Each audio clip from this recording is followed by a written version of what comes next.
Forbidden radiance. Ilara peered at the archaic console, its holographic projection shimmered with the spectral remains of vanished star systems. A restricted zone, a marker, a crimson scar on the digital chart, throbbed with an almost sentient malignancy. Sector Gamma 9, officially a galactic wasteland. No lifeforms possessing intellect, no mineral wealth, nothing of even meager scientific import, that is, almost nothing. A ghost of an anomaly lingered, nearly imperceptible beneath layers of official suppression. A minute ripple in the background radiation, a bare sigh in the galactic silence. Most astrophysicists would have shrugged it off as instrument error, a random cosmic ray, or the echoes of the long-gone civilization that had compiled the archive itself. Ilara, however, was driven by a different fire. Her fingers flew across the control panel, bypassing standard protocols with effortless mastery. Years of navigating the galactic consortium's Byzantine rules had taught her a few tricks for circumventing the system. Or, in this case, obliterating it. "Let's uncover your secrets, Gamma 9, she murmured, her words swallowed by the ship's engine's drone. The screen resolved into a higher resolution scan of the sector, the scarlet warning a stark contrast, but beneath it, the anomaly pulsed, its urgency growing with each moment. No longer a mere flicker, it registered as an actual energy emission, faint yet undeniable. A surge of anticipation electrified Ilara. Laced with trepidation, this was it, the discovery she craved, the purpose behind her relentless exploration of cosmic riddles. Yet that ominous restricted zone designation still haunted her thoughts. More than just procedure, it stood as a memorialized dread, etched into the galaxy's collective memory. Just what are they terrified of? She wondered aloud, eyes locked on the burgeoning energy signature. She leaned back, her gaze drawn to a worn data slate in her hand, its surface marred with countless scratches. It held her grandfather's scattered notes, a renowned cartographer who had disappeared without a trace decades prior while investigating a similar aberration. His obsession had devoured everything, his standing, his reason, and finally, his very existence. Was she doomed to repeat his tragic trajectory? The notion lingered, a chilling undercurrent to her excitement, but the allure of the unknown proved irresistible. Her grandfather's notes hinted at a core prohibition, a terror woven into the very foundations of galactic society. A fear of something human. Ilara straightened, a new steeliness hardening her expression. She would not be swayed by antiquated warnings or spectral memories. She would expose the truth, whatever the cost.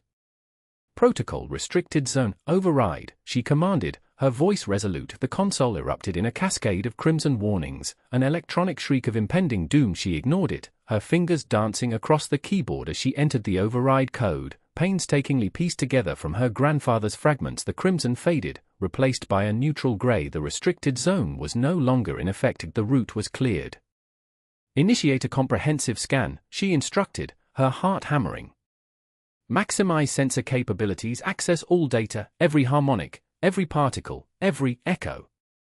The vessel vibrated as sensors flared to life, bathing the bridge in an unearthly luminescence. Ilara held her breath, fixated on the screen as data cascaded across the display, a torrent of figures, waveforms, spectral analyses, a cosmic symphony resolving into a clear picture. The energy source was identified, a small, nondescript planet nestled deep within Gamma 9. A tenuous atmosphere, a surface marred by ancient meteor strikes. A lifeless planet, it would seem, but something pulsed deep within. A subtle, rhythmic beat emanated from the planet's core, a heartbeat in the vast emptiness. It was an intricate signal, a tapestry woven from frequencies that defied easy interpretation. It felt familiar. Ilara frowned, her brow furrowing. Where had she seen that configuration before? Buried deep within the consortium's restricted archives. A derelict file, a legacy of a long-abandoned research project. A project attempting to interpret signals from extinct entities. Recognition struck like a jolt. A rush of adrenaline. It was a language structured, elaborate, and it was being broadcast into the void. Impossible. The planet was sterile, void of intelligence. Or was it? Ilara's fingers darted across the console, pulling up geological survey data. The data was inconclusive. The planet's core possessed unusual activity, generating a robust magnetic field that disrupted sensors. Yet traces, subtle deviations, suggested the presence of structures, manufactured structures. "Magnify," she whispered. Barely audible. Equatorial region. Highest resolution. The screen sharpened, revealing lines etched across the planet's face, faint, nearly invisible, but unquestionably there. Straight, precise lines, intersecting at sharp angles to create a massive grid that encompassed the entire world. Cities, Ilara breathed, incredulous, buried, hidden beneath The rhythmic pulse intensified, relentless. It was as if the planet itself sought to communicate, to rise from its long dormancy. Then, it commenced. A surge of power erupted from the core, a blinding torrent of light that overloaded the ship's systems. The screen went dark, plunging the bridge into pitch. Alarm screamed, a jarring chorus that reverberated through the vessel. Elara cried out, shielding her face from the light. When the darkness dissipated, she lowered her arms, staring at the console. The screen remained blank, but the rhythmic pulse was gone, replaced by a signal unlike anything she had encountered, raw, untamed, and devastatingly strong. It felt familiar. The same signal, augmented a millionfold. No longer a whisper, now a roar, and it was pointed directly at Earth. The truth slammed into Elara with brutal force. She recoiled, hand flying to her mouth to stifle a cry. She had done it. She had roused something that should have remained silent, something carrying dire implications for the entire galaxy. The restricted zone. It wasn't mere procedure, it was a warning. A warning she had disregarded.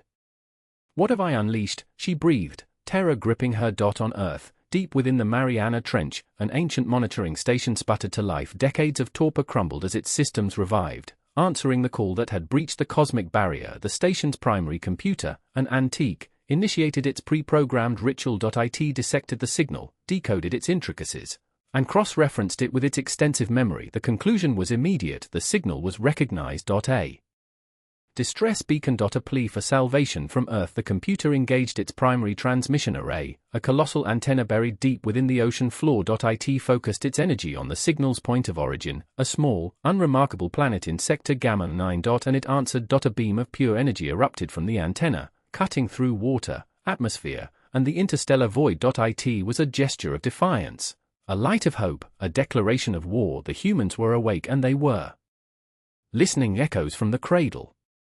An almost imperceptible shimmer of interference flickered across the KRYLL monitoring station's primary display. Inside the stark, geometrically pristine chamber, Technician Unit 734 logged the anomaly with detached professionalism. The station, a silent guardian circling a minor planet at the edge of KRYLL-controlled space, was responsible for detecting breaches in the energy grid. This disturbance, however, felt different. Unit 734, a being shaped from pale, flawless flesh and precise features, initiated a Level 3 diagnostic sweep. Data flowed through its neural interface, a rapid-fire stream of numbers and algorithms. The conclusion, puzzling. The energy signature registered as faint, nearly insignificant, yet resonated with a chaotic signature unlike anything documented in the KRYLL archives. It lacked the predictable cadence, the frigid exactitude, a familiar energy manifestations. It felt disordered. Anomaly detected, Sector Gamma 9, sub-designation Earth. Unit 734 intoned, its synthesized voice flat. The message, compacted and encoded, shot instantly to the KRYLL central nexus, a sprawling cityscape of polished obsidian and radiant power fields at the center of their dominion. Inside the nexus, the Department of Extraterrestrial Affairs received the signal. This complex, a multi-tiered edifice dedicated to cataloging and analyzing all encountered sentient life, stood as a testament to KRYLL intellect, a vast compendium gathered over eons. It had also, lately, grown profoundly tedious. Having achieved near-perfect stasis, the KRYLL found little of interest in the galaxy's backwaters. The Earth signal, however, sparked a fleeting surge of activity. A team of analysts, their movements precise and synchronized, converged on the data stream. Overseeing them was lead analyst Kale, subtly taller with refined facial structure. Source planet designated Earth, Kale murmured, his voice a low thrum. Pre-FTL classification, inconsequential, technology minimal, justification for transmission. A subordinate, Unit 901, projected a spectral analysis of the signal. The energy pattern is atypical. Complex patterns suggest emotional content. Kale hesitated, a micropause in its otherwise seamless processing. Emotions. The KRYLL had long since excised such irrationality. They considered them deficiencies, obstacles to pure logic and efficiency. Emotional content irrelevant, Kale decreed. Analyze the signal's architecture, discern its purpose. The analysts plunged in, sifting through layers of encoded data. Weak, fragmented, but persistent, the signal carried a repeating rhythm, a pulse that felt familiar. Distress call, Unit 901 announced. Crude, unrefined, but there's another layer, buried deep within the static. A secondary signal. A beacon. A beacon, Kale's internal process is spun. Beacon's implied intent, predetermination.it hinted at a veiled agenda, a level of sophistication at odds with the planet's primitive designation. Amplify the secondary signal. Kale commanded the primary display sharpened, exposing an intricate geometric pattern nested within the chaotic energy. A design of complex lines and angles, a graphic representation of something. Ancient, Unit 901 whispered, a trace of wonder coloring its synthetic tone. Inconceivably old, predates anything in our archives. Kale experienced a pulse of curiosity. A sensation unfamiliar for centuries.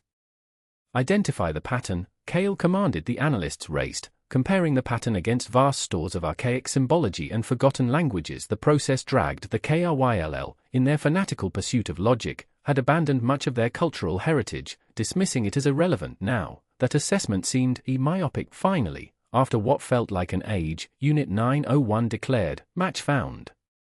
Pattern correlates to an ancient Terran fable, a myth regarding a watcher. A watcher, Kale's processors strained to reconcile the data. Fables belong to primitive cultures, not advanced civilizations. Elaborate, Kale instructed. The legend references a network of sentinels, Unit 901 explained. Ancient guardians, tasked with monitoring the galaxy for threats. This pattern is believed to be a key, a signal to activate those sentinels. Kale's system initiated a threat assessment. A network of ancient sentinels, roused by a primitive signal from an insignificant planet. The likelihood of actual danger was statistically insignificant, yet, the erratic energy, the emotional residue, the antique beacon, it suggested more. Report to the High Council, Kale ordered. This warrants further deliberation. The High Council, the ruling body of the KRYLL, a collective of 12 individuals representing the apex of KRYLL intellect and efficiency, dwelled in the Citadel of Serenity, a towering structure of polished crystal radiating an aura of profound tranquility. Accompanied by Unit 901, Kale presented the data to the Council. The 12 KRYLL listened in silence, their faces impassive. The planet Earth transmitted a signal, Kale detailed. A distress call coupled with an ancient beacon. The beacon is tied to a Terran fable about a network of sentinels. Council member XYL, a being of immense intellectual capacity, spoke first. Probability of actual peril is negligible. A signal emanates from a pre-FTL civilization, technology lags centuries behind our own. Council member Lyra, noted for her analytical skill, countered. The energy signature proves, aberrant elements defy conventional analysis. The beacon's age suggests technology far older than ours. A discourse ensued, a detached exchange of data and probabilities. Some council members argued for outright dismissal, deeming the signal a trivial anomaly. Others advocated further investigation, citing inherent risks of ignoring the unknown. Council leader Rowe, the council's most senior member, remained silent, observing. Rowe was a being of vast age and wisdom. His mind a repository of KRYLL history. He had seen the rise and fall of countless civilizations, the shifting tides of galactic power. At last, Rowe spoke, his voice a low resonance. The KRYLL have achieved near-perfect balance. We eliminated conflict, eradicated disease, surpassed mortality's limitations, yet, in striving for perfection, we have stagnated.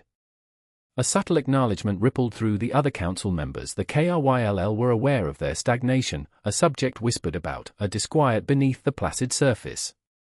This signal, Rowe continued, presents an opportunity. To shatter our complacency, rekindle the spark of inquiry that once drove us. I propose a limited investigation. A small research team will be dispatched to Earth to analyze the signal and evaluate the threat.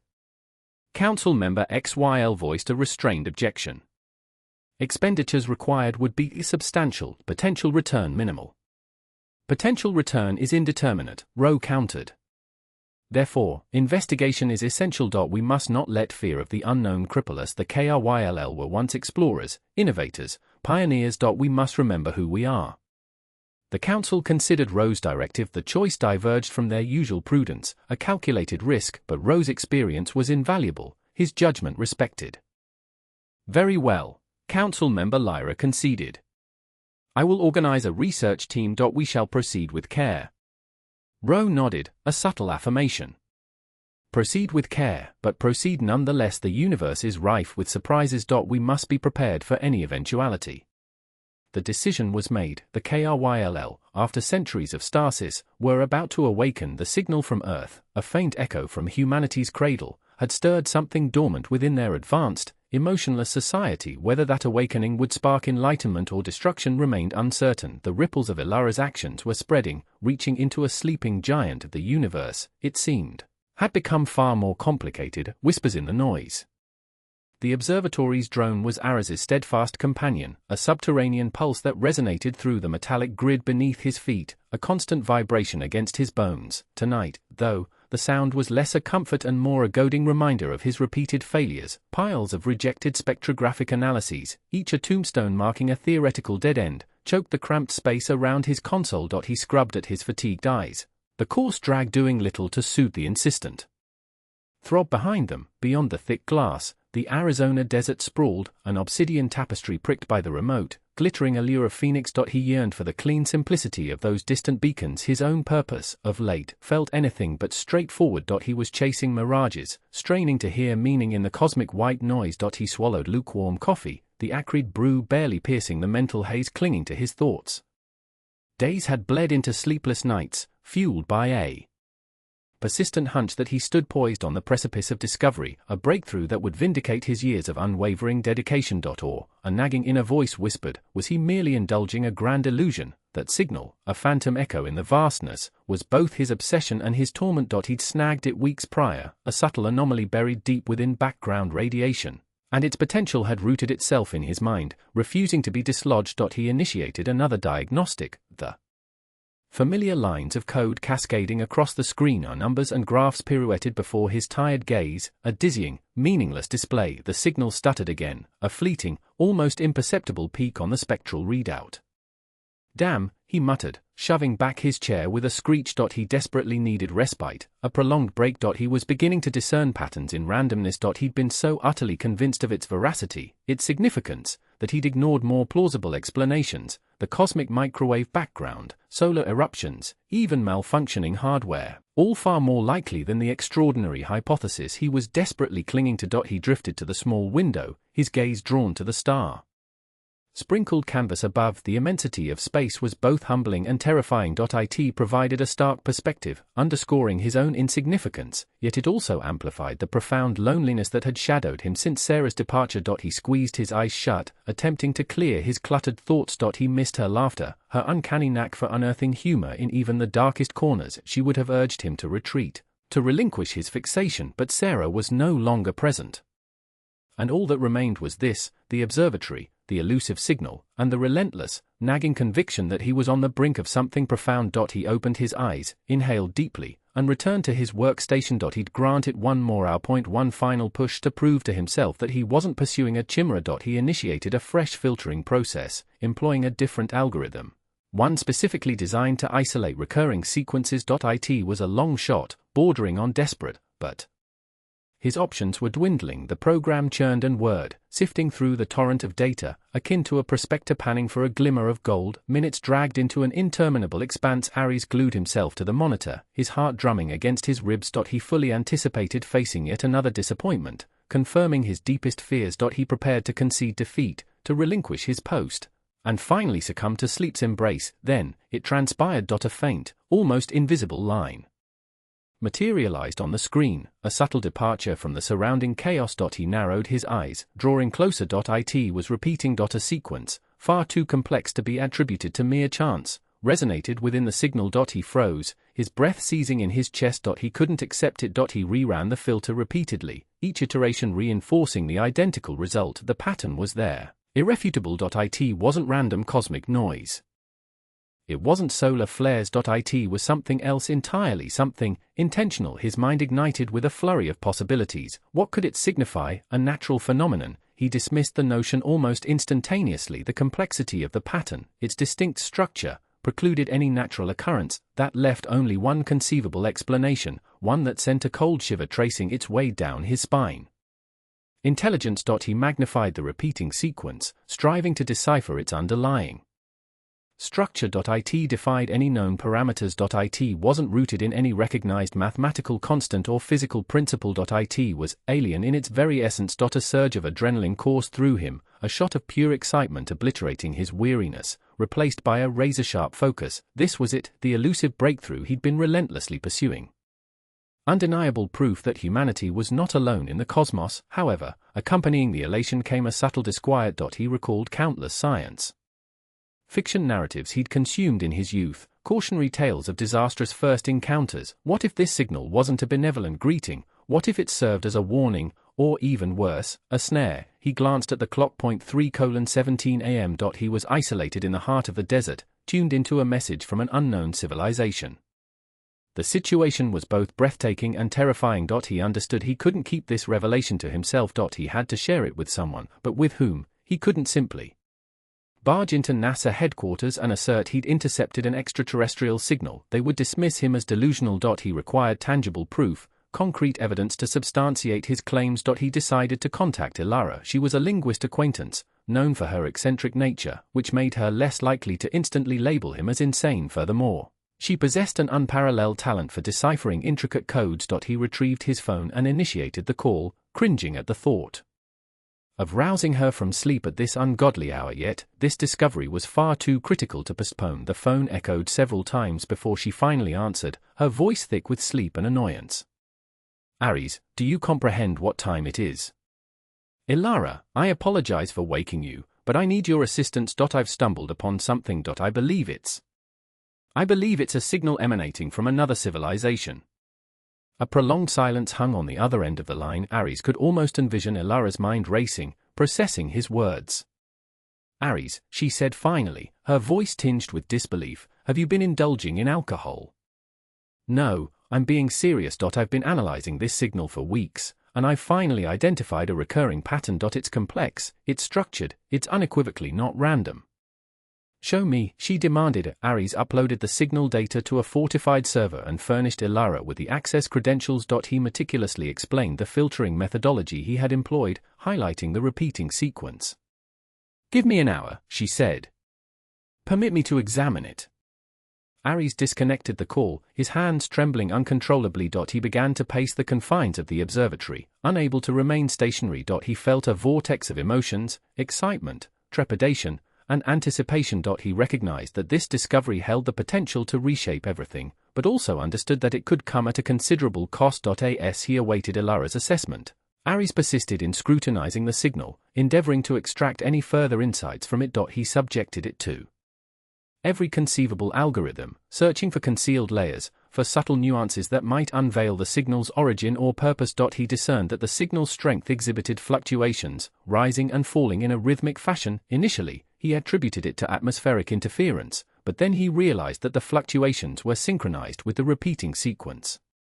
The signal intensified when the sequence was being transmitted. It felt as though someone, or something, was focusing their energy on sending the message. A chill ran down his spine. He wasn't merely passively listening to a message. He was being scrutinized. The epiphany struck him with the force of a physical impact. He was no longer simply an observer, but an active participant, and he possessed no comprehension of the parameters of this cosmic game. The hum of the observatory escalated, adopting a more menacing tone.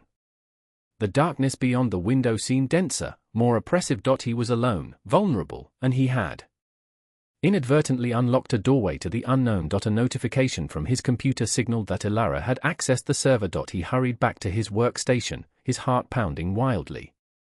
Well, he asked, as soon as the connection was established. What are your thoughts? Ilara's face filled the screen, her eyes wide with astonishment. Aries, she said, her voice barely audible, this is extraordinary. I've never encountered anything akin to it. Can you decipher it? He pressed. Can you determine its meaning? Ilara nodded slowly. I believe so, but it will require time. This bears no resemblance to any language I've ever encountered. It's almost akin to music, but interwoven with mathematical principles. How much time? I can't say definitively, she replied. Days, possibly weeks, but I will exert my utmost effort. This could represent the most significant discovery in the annals of human history. Aries nodded, his mind whirling. He knew Ilara spoke the truth. This could alter everything, but he also understood that they were playing with fire. They were delving into forbidden knowledge, and they lacked any comprehension of the potential ramifications. Ares, Ilara said, her voice suddenly laced with gravity. Exercise caution. If this signal holds the significance we suspect, we are not the sole recipients. The long voyage home. The high command chamber vibrated with a subtle resonance, a tremor Zorgan absorbed through his very marrow. Crystalline wall facets radiated a frigid luminescence, slashing the polished floor with razor-edged shadows. Before him, the KRYLL triumvirate stood, their attenuated bodies sustained by delicate exoskeletal lattices that emitted faint clicks with each minute adjustment. Their multifaceted, obsidian eye scrutinized him with unsettling intensity. Captain Zorgan, the central elder intoned, its voice a synthetic monotone. You have been selected for a mission of supreme consequence.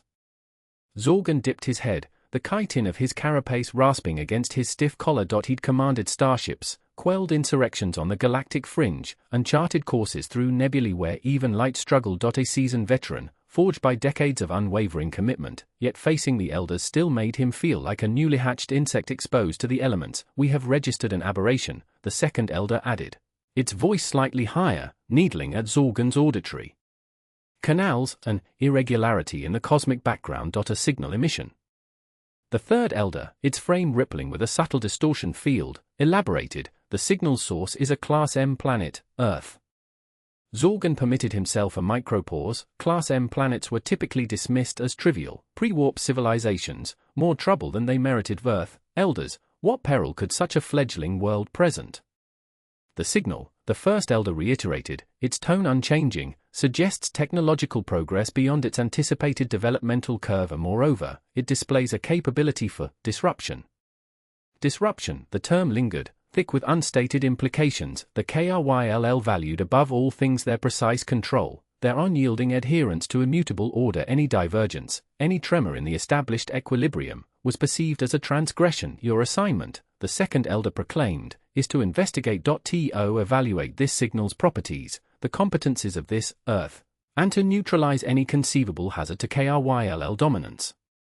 Zorgan experienced a familiar weariness, a dull heaviness descending into his thorax. He had become inured to the pretexts, the endless justifications for expansion and control. The KRYLL, in their relentless obsession with efficiency and order, had ossified, lacking curiosity, motivated solely by a voracious hunger to dominate. He had witnessed the vibrant cultures they had obliterated, the potential they had snuffed out, all to uphold their sterile, passionless regime.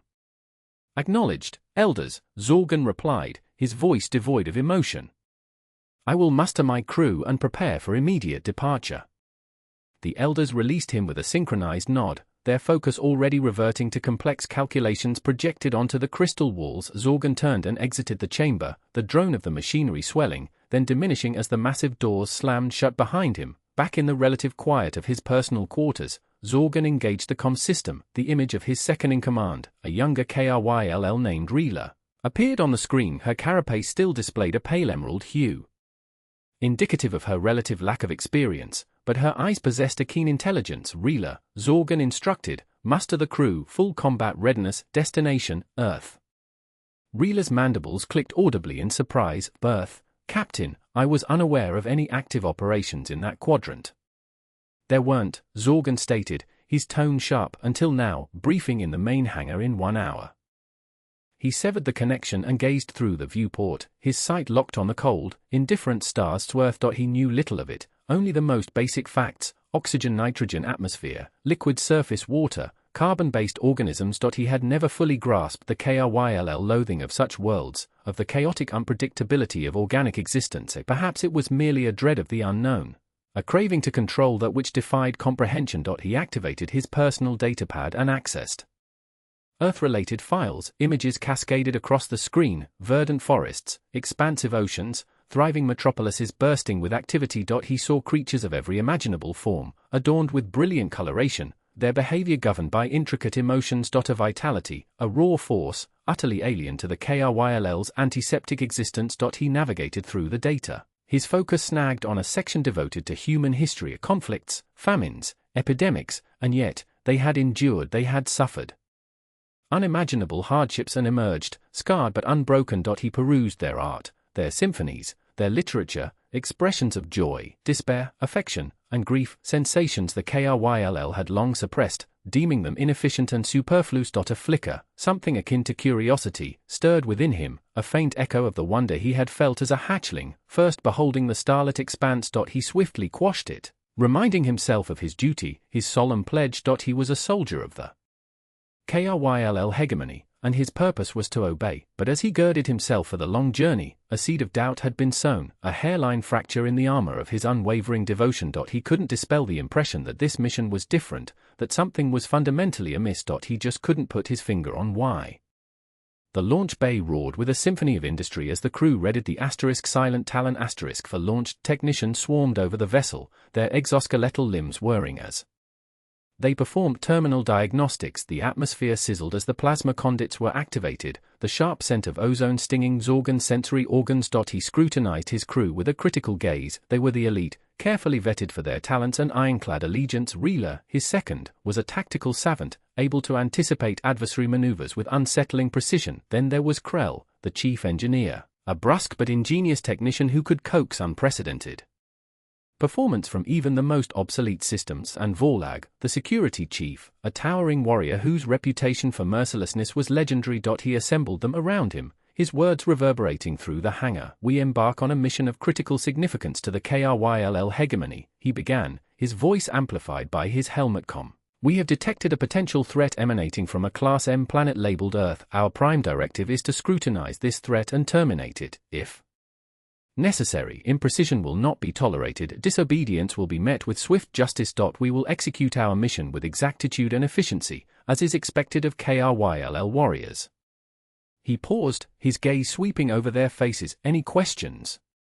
"Silence. As he anticipated. He dismissed them with a curt nod and boarded the silent Talon star. As the vessel detached from the docking cradle and commenced its long transit to Earth, Zorgan stood on the bridge, his hands clasped behind him. The immense gulf of space unfurled before him, a tapestry of infinite obscurity punctuated by the frigid, far-off glimmer of distant suns. He experienced a deep sense of detachment, a growing alienation from the KRYLL, from their inflexible dogmas and their relentless thirst for dominance. He pondered his own history, the countless battles he had waged, the worlds he had subjugated, the lives he had extinguished. He had invariably believed that he was serving a righteous purpose, that he was contributing to the greater good of the KRYLL hegemony. But now uncertainty gnawed at him. He recalled a conversation he had once had with his mentor, a hardened veteran named Thrax. Thrax, who had seen more carnage than Zorgan had consumed nutrient paste, had cautioned, "The KRYLL deem emotions a liability, Zorgan, but emotions are what distinguish us from mere machines. They endow us with empathy, compassion, and the capability to comprehend others. Absent these, we are reduced to automatons, blindly executing directives, obliterating everything in our wake. Never lose sight of this, Zorgan. Never relinquish your humanity." Thrax had vanished years earlier, rumored to have defected after witnessing an exceptionally brutal campaign. Zorgan had dismissed him as a renegade, a weakling unable to endure the grim realities of warfare. But now, as he stared out into the void, Thrax's counsel resonated within him, a haunting reminder of what he stood to forfeit. The silent Talon plunged through the void, each fleeting moment bringing him closer to Earth, closer to the enigma. He recognized his duty, his imperative to obey. But as he contemplated the possible ramifications of his mission, he couldn't shake the sensation that he teetered on the brink, poised to commit an action that would forever alter him, and perhaps, the destiny of the KRYLL hegemony. He closed his eyes, inhaled deeply, and readied himself for the long voyage. Echoes of warning.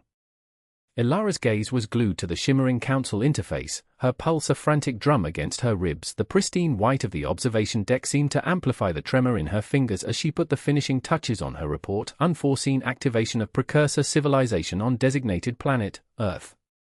The stark declaration felt woefully inadequate, a feeble summation of the cataclysmic event she'd inadvertently set in motion. She'd spent the last orbital cycle dissecting the sensor logs, deciphering the alien symbols that had erupted across Earth's surface, and enduring the unsettling wave of power that had nearly overwhelmed her station. Sleep was a forgotten indulgence, replaced by a persistent dread that gnawed at her resolve.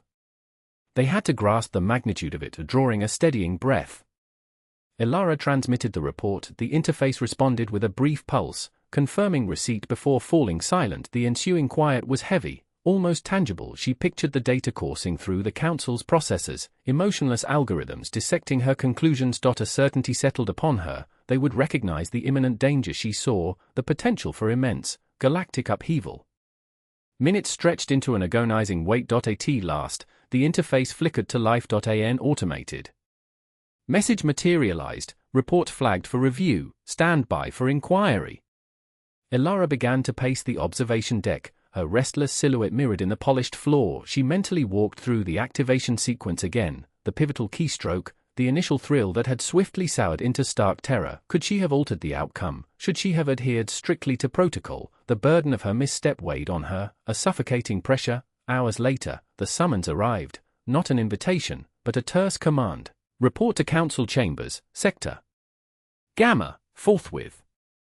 No courtesies, no explanation offered, just stark, bureaucratic efficiency. The council chambers were a breathtaking display of austere grandeur. Colossal holographic projections of the councillors dominated the central platform, their expressions frozen in unnerving calm. Each member embodied a different species, a vibrant tapestry of galactic life that usually stirred a sense of awe in Elara. Today, their collective presence felt overbearing. Censorious Councillor Vardra, a being of pure energy, contained within a shimmering force field, spoke first. Her voice, synthetic and monotone, resonated through the hall. Researcher Vance, your report concerning the purported activation of a precursor civilization on planet Earth has been examined.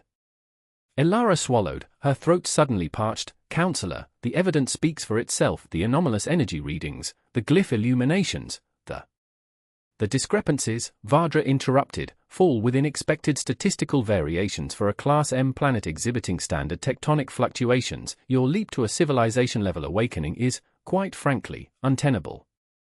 Elara's jaw clenched with respect. Counselor, you haven't analyzed the full data stream. You haven't experienced the raw energy surge. The glyphs bear no resemblance to anything catalogued. They resonate with immense, archaic power. A power that is perilous.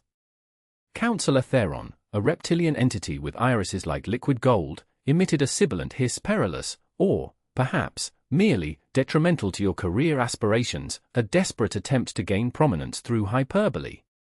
The accusation stung deeply. Elara's fists tightened. That's unwarranted. I'm simply conveying my observations. I have no secondary agenda. Your record suggests otherwise. Researcher Vance, Theron retorted, venom coating his words. A consistent disregard for established guidelines, a history of imprudent experimentation. This isn't the first instance where your inquisitiveness has engendered difficulties. Elara recoiled inwardly. Her past transgressions, her penchant for skirting regulations in pursuit of discovery, were now being used as a weapon against her.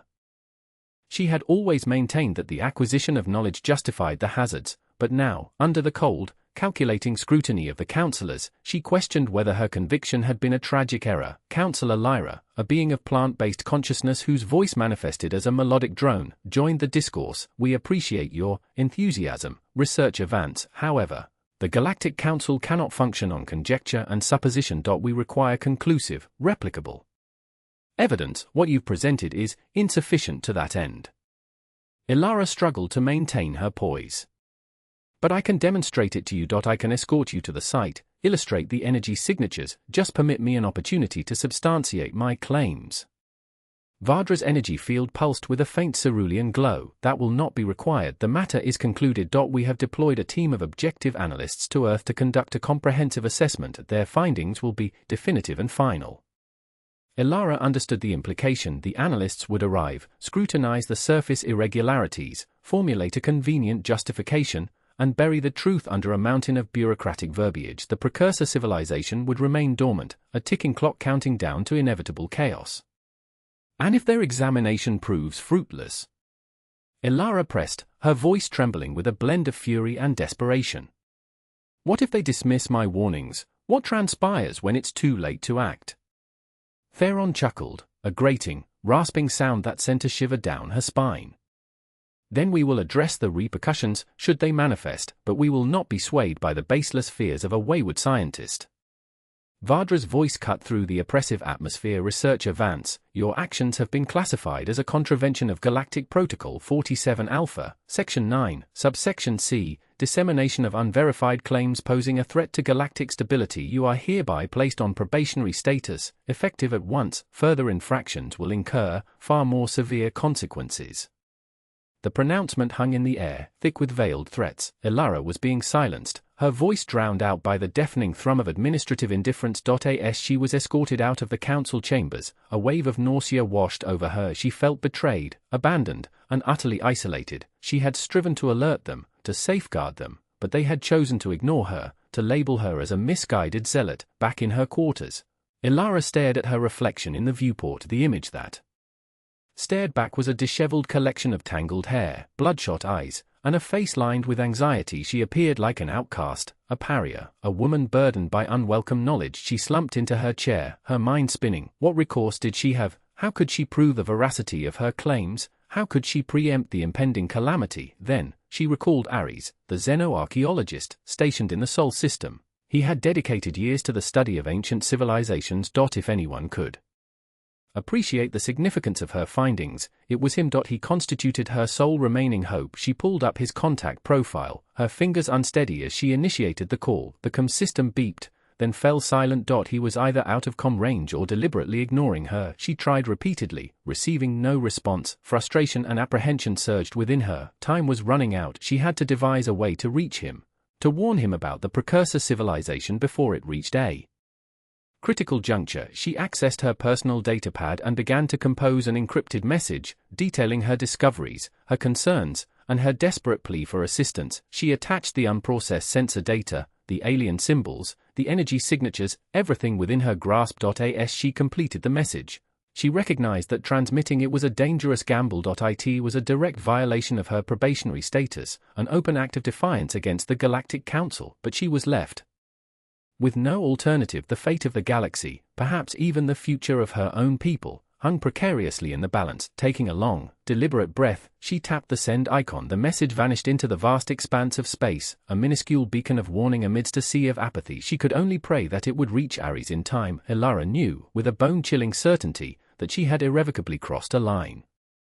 She had disobeyed the Council, jeopardized her career, and potentially sacrificed her freedom. But she couldn't stand by while a cataclysm unfolded. She had to take action, to fight, to exert every ounce of effort to avert the coming storm. She glanced out the viewport again, her gaze fixed on the distant starlight.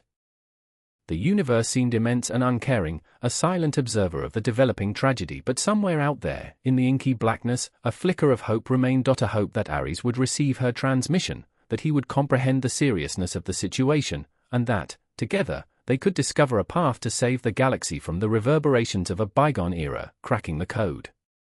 Ares was a silhouette against the monitor's ethereal glow, the light painting hollows under bloodshot eyes. Synthcaf containers, a testament to sleepless hours, ringed the console like makeshift fortifications against the encroaching squalor of his apartment. 7 days. A mere week had passed since Ilara's coded warning wormed its way into his inbox, a spectral echo hinting at power beyond imagining and peril on the horizon. 7 days since any semblance of proper rest. 7 days since his disciplined existence had fractured into this singular, consuming fixation. The KRYLL transmission, that infernal, maddening whisper in the void. It thrummed beneath his skull, a constant, cryptic challenge. Every analytic tool, every sophisticated algorithm, yielded only the same disheartening verdict: complex static, intricate, fascinating static.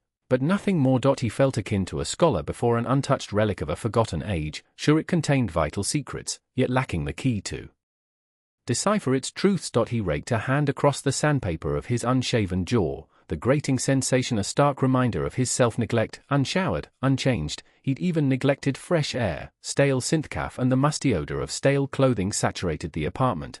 Even his usually fastidious cleaning bot had surrendered, retreating to its charging cradle, a silent protest against the prevailing chaos. Ares's gaze swam across the cascading lines of code, vision blurring with exhaustion. He knew respite was crucial, that fatigue was a hindrance, yet the notion of surrender, of releasing his hold on the fragile lifeline Ilara had extended, felt unbearable. He revisited her message, the stark phrases branded into his memory: precursor tech, Earth. Activated, council suppression.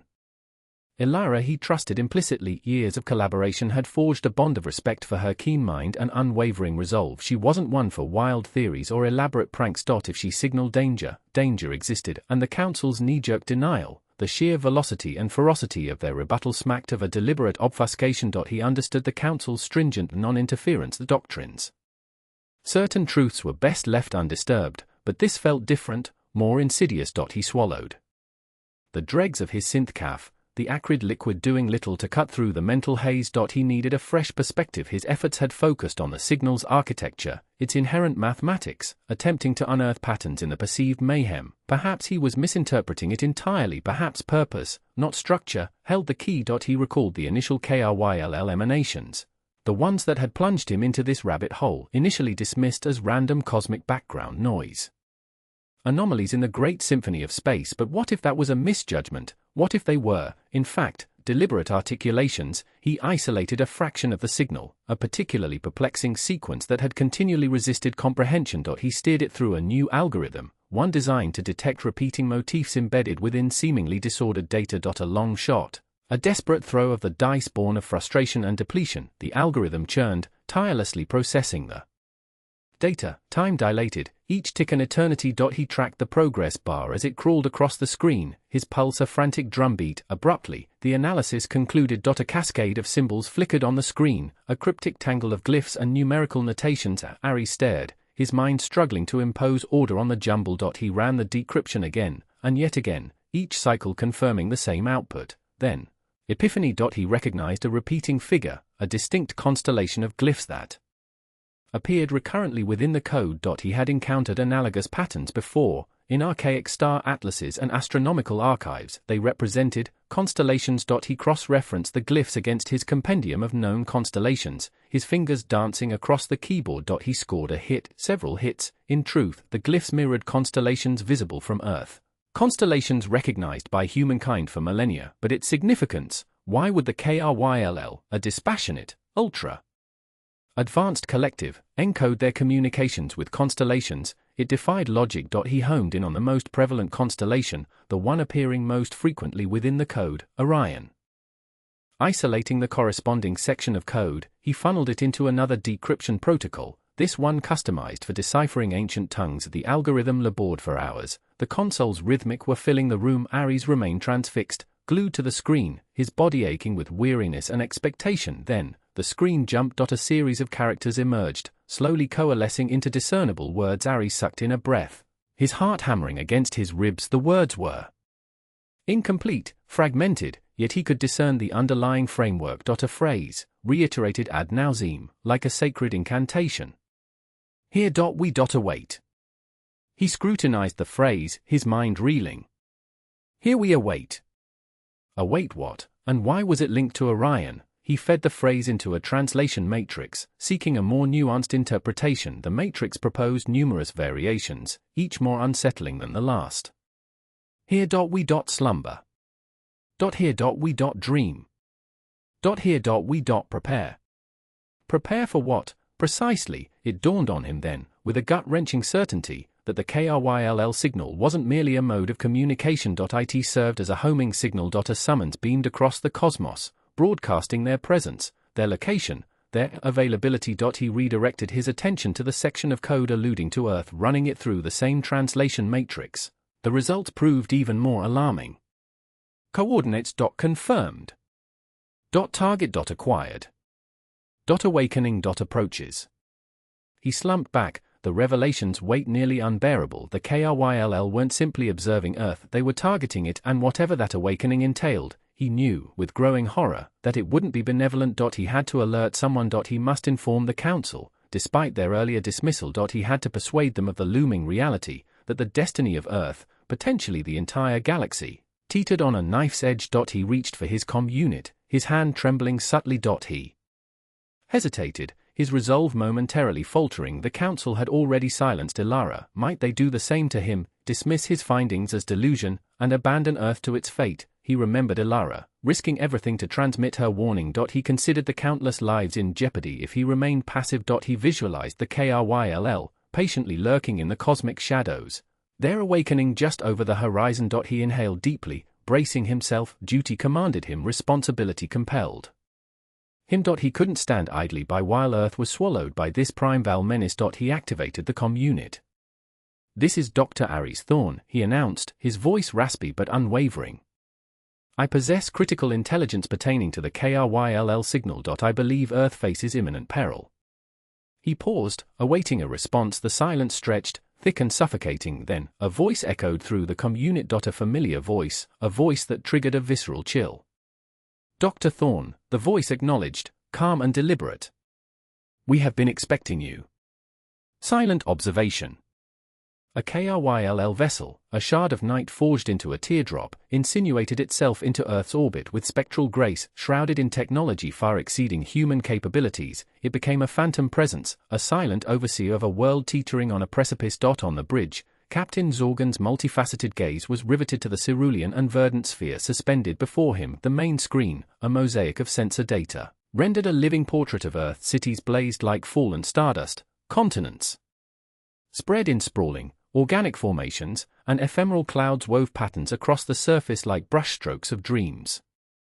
Sector 7, magnify. Zorgan's voice resonated, a low, modulated thrum. The vista lurched closer, resolving into a teeming metropolis. Arteries of traffic pulsed, metallic behemoths coursing through them. Towers of steel and glass clawed at the heavens, and minuscule figures bustled along pavements, each a component in the intricate clockwork of society. Commence efficiency analysis. Zorgan directed. A cascade of algorithms sprang into action, devouring the data stream from the ship's detectors. Moments later, a concise report materialized on a secondary display, a stark tableau of figures and graphs. Efficiency quotient, 47.3%, the ship's AI intoned, its voice a synthesized chill. Significant energy dispersion, redundant architecture, suboptimal resource distribution. Zorgan's mandibles clicked, a sound of curt judgment. Ineffectual. As anticipated. He had assimilated reams of reports on Earth, derived from the intercepted transmissions humanity carelessly flung into the void, yet witnessing it directly proved underwhelming. The KRYLL prized order, precision, economy. Every action, every resource allocation, was orchestrated to maximize productivity and eradicate waste. Humanity, as far as he could ascertain, was an exercise in organized chaos. Isolate areas of prominent cultural expression. Zorgan commanded. The view screen rippled, illuminating select zones in vibrant hues. Arenas pulsed with frenzied energy, concert halls vibrated with amplified sound, and verdant parks hummed with social exchange. Evaluate emotional output. Zorgan pursued, a detached curiosity coloring his tone. The AI obliged, its sensors dissecting the intricate web of human sentiment. Elation, grief, rage, apprehension, a turbulent symphony of feelings crashed against the ship's systems. Emotional regulation, negligible, the AI reported. Aberrant behavioral matrices detected, elevated probability of illogical rationale. Zorgan turned to Zala, his second, a KRYLL warrior whose chitinous armor gleamed under the bridge's subdued illumination. "Your assessment, Zala." Zala's gaze, twin obsidian pools devoid of emotion, stayed fixed upon the screen. "They are rudimentary, Captain. Their technology is immature, their society fractured, and their emotional responses irrational." "Precisely," Zorgan affirmed. "Yet, they harbor something that unsettles the Council." He gestured toward the planet with a clawed appendage. "This world, this chaotic, wasteful world, guards a relic. A key to a forgotten legacy left by the precursors." Zala shifted, a subtle tremor in her stance. "The precursors are myth, Captain," whispers among the fringe elements of KRYLL society. "The Council deems them hazardous illusions," Zorgan supplied, his voice hardening. "But legends often conceal a nugget of truth, Zala, and the Council's anxieties are a far more reliable compass than their declarations." He faced the view screen once more, his gaze traversing the sprawling human landscape. "Observe them, Zala, scrutinize their conduct, their interactions, their imperfections. We must decipher what the Council dreads, and why they perceive this world as such a menace." "Understood, Captain," Zala affirmed, her voice flat. The KRYLL vessel remained a silent observer, a clandestine sentinel watching the unfolding tapestry of human existence. Days bled into weeks as Zorgan and his crew meticulously documented every facet of human society: their art, their music, their literature, their history, their political machinations, economic structures, social strata. Their very hopes and terrors were dissected. Zorgan, despite his initial cynicism, discovered himself drawn to certain aspects of human culture. He was captivated by their capacity for innovation, their fortitude when facing hardship, and their unwavering faith in something beyond themselves. Amidst the tumult, he perceived flashes of brilliance, embers of ingenuity suggesting a potential far transcending their current state, yet he also saw the darkness festering beneath the violence, the avarice, the prejudice, the self-destruction. Humanity was a contradiction, a species capable of both sublime beauty and unspeakable barbarity. One day, as the KRYLL ship flew over a land ravaged by war, Zorgan summoned Zala to the bridge. The view screen showcased desolation, buildings reduced to rubble, crippled infrastructure, and dispossessed civilians struggling for survival. Analyze this conflict, Zala. Zorgan's voice was somber. Zala scrutinized the images, her eyes narrowing. A territorial dispute, Captain. A struggle over possessions. A clash of ideologies. But why? Zorgan persisted. Why must they resort to such carnage? Why can't they conceive a more expedient solution? Zala tilted her head, as if genuinely considering the query. Emotions, Captain. They becloud their logic, they inflame their aggression, they prevent the comprehension of rational courses of action. Zorgan was silent for a time, his gaze locked on the screen. He witnessed the torment in the faces of the injured, the despair in their eyes. He witnessed the senseless squandering of life, the utter futility of the conflict. Perhaps, he murmured, his voice a bare breath, perhaps efficiency is not the only measure of worth. Zala made no reply. She had never heard Zorgan question the KRYLL's values. It was disturbing. As the days deepened into weeks, Zorgan grew increasingly disturbed by the KRYLL's motivations. He had always been a stalwart soldier, a loyal servant of the Council, but the more he discovered about humanity, the more he impugned the KRYLL's designs. The Council perceived Earth as a menace, a potential font of hazardous knowledge. They sought to control it, exploit it, even extinguish it if deemed necessary. But Zorgan perceived something different. He saw a species striving to discover its place in the cosmos, a species possessing the potential for greatness, a species deserving a chance. He spent more time in the ship's library, immersed in ancient texts and historical archives. He plunged into the legends of the precursors, seeking insights into their technology, their philosophy, their ultimate destiny. He felt an inexplicable affinity with these long-lost beings, a sense that they held the answer to understanding the universe, and humanity's role within it. One night, as he perused a particularly arcane text, he encountered a passage that sent a shiver down his spine. It spoke of a latent force, a power capable of reshaping reality itself. A power that the precursors had vigilantly safeguarded, fearing its potential for misuse. Then he understood the Council feared more than just humanity's promise. They feared what humanity might awaken star. They feared the precursor tech slumbering beneath Earth's surface. He closed the book sharply, his multifaceted eyes wide with alarm. He had to warn them. He had to obstruct the Council from unleashing this power. But how? He was just a lone KRYLL against a civilization. A soldier bound by duty. He could be branded traitor, imprisoned, or executed for defiance. He looked out the viewport, to the swirling blue and green world below. He saw twinkling lights, a silent testament to civilization teetering. He knew his path. He knew the risks, but he could not watch the KRYLL destroy everything. The price of progress, he thought, must not be stagnation or destruction. It must be something more, something human. The fugitive's message.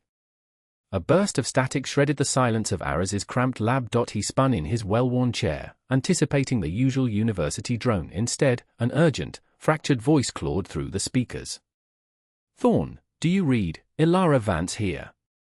Ares went rigid. Ilara Vance, her name, a brand on his memory, triggered a surge of pure adrenaline. She was the unwitting catalyst for all of this, the KRYLL's prime target.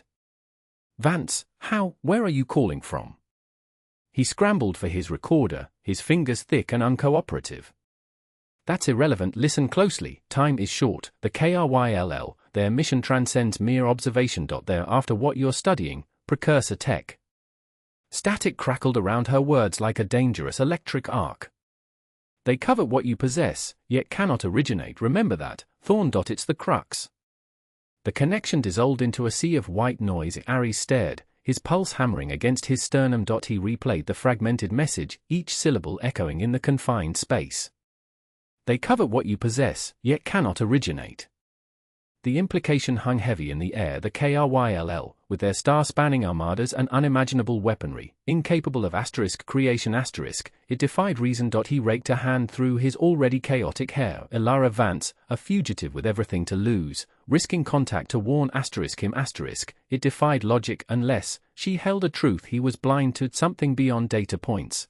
Instrument readings, verifiable realities. He leaned back, eyes fixed on the oscillating waves dancing across his monitor, the KRYLL signal, obsessively dissected over months. The siren song that had lured him into this quagmire. Was he a tool, a mere counter in some unfathomable cosmic game? Ares had always defined himself by his rational mind, his meticulous methodology. He sought solace in numeric certainty, the dependable paths of algorithms, but this felt like a transgression into the uncharted territories of intuition. It felt personal. He shut his eyes, a vivid image of Elara Vance coalescing in his mind. Their encounter was brief, forged in the crucible of the dig site's initial pandemonium. He recalled her bright, probing gaze, her restless spirit, her penchant for challenging every assumption. A striking foil to his own quiet, insular nature. Now, she was a phantom voice, a disembodied oracle delivering a chilling prophecy. Eyes snapping open, a flinty resolve settled in his gaze.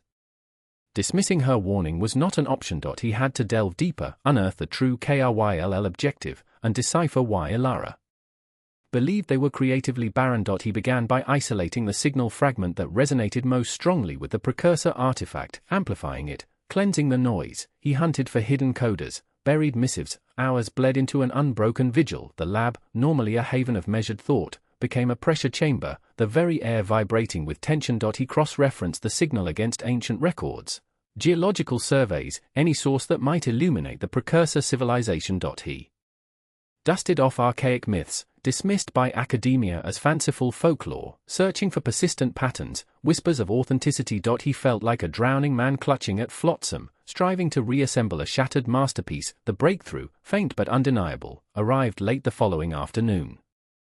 In the signal's harmonic depths, he detected a recurring pattern, a subtle inconsistency overlooked until now. A sequence of near-subliminal pulses, undeniably present. Isolating the sequence, he unleashed a decryption algorithm crafted for complex biological codes. The algorithm word then spat out glyphs unlike any he'd encountered, not mathematical, not celestial, not even language in its conventional form. They were artistic abstract shapes that seemed to thrum with internal luminescence. Ares stared, captivated. These weren't random, they were evocative. A strange emotional current pulsed through him, a connection to a potent antiquity. A pang of homesickness, acutely felt, for a place he'd never known. With a certainty defying empirical proof, he knew these glyphs held the key to understanding the precursors, and he suspected, with mounting dread, that they were precisely what the KRYLL couldn't duplicate. He saved the decrypted sequence and pressed on, consumed by the need to decipher his discovery. The glyph seemed to sing to him, murmuring secrets from a bygone era. Abruptly, his monitor flickered and died. Darkness engulfed the lab, broken only by the guttural cough of the emergency generator. Ares cursed. Power dips were routine in the antiquated building, but this felt different. Targeted, snatching his emergency flashlight, he started diagnosing the system. Power supply intact, surge protector unmoved. It was as if a remote hand had choked the life from his computer. A shiver scrawled down his spine. The KRYLL, they were aware, they knew he was closing in. He scanned the lab, eyes darting across the shadows, alone, yet acutely aware of being watched, scrutinized. The air simmered with latent energy. He swiftly transferred the decrypted glyphs to a secure, offline drive. Losing them was unthinkable. As he turned to leave, a glint caught his eye, a small, metallic object on the floor near the doorway. He picked it up. A data chip, unlike anything he'd seen. Sleek, obsidian, devoid of visible ports. Hesitation warred with urgency. He slipped the chip into his pocket. Another message, another trap. The answer remained elusive. Ignore it he could not now. He locked the lab, his hand unsteady. The familiar space now felt violated, tainted by an alien presence. He hurried into the night, Elara's warning a leaden weight on his soul. Trust was a shattered concept, certainty a distant memory. He was a scientist, not a clandestine operative. He navigated data, not deceit, but he was irrevocably caught in a current far exceeding his comprehension. Time was running out. Before dawn, Ares was back. Sleep offered no escape. Every whisper of wind, every creak of timber, echoed with the KRYLL's approach. Bypassing the crippled computer, he booted an older, more secured system. He connected the obsidian chip, holding his breath as the system recognized the device. The monitor sprung to life, revealing a single file. He opened it. A holographic projection bloomed into existence. Elara Vance, her image slightly distorted, but her eyes burned with unwavering resolve. Thorn, she began, her voice tight with urgency. If you're seeing this, then I'm either dead or vanished. The KRYLL are closing in. They know about our contact. She hesitated, collecting herself. Precursor technology, it's not just about brute force. It's about the wellspring of creativity. The KRYLL are a stagnant civilization. They've crested the peak of technological achievement, but they've severed their capacity for innovation, for dreaming beyond the known. Their tech is potent, efficient, yet intrinsically barren. She leaned in, her gaze piercing. The precursors grasped a truth that evades the KRYLL. True advancement flows not only from knowledge, but from imagination, from empathy, from the ability to commune with a reality greater than themselves. The KRYLL crave control over precursor tech, but they cannot wield it. They lack the spark, that essential human core. She glanced away, as if listening to an unheard signal. They'll attempt to manipulate you, Thorn. They'll lure you with promises of enlightenment, of empowerment. Do not yield. They cannot comprehend what they're playing with, and if they lay claim to precursor tech, it will herald the end of everything.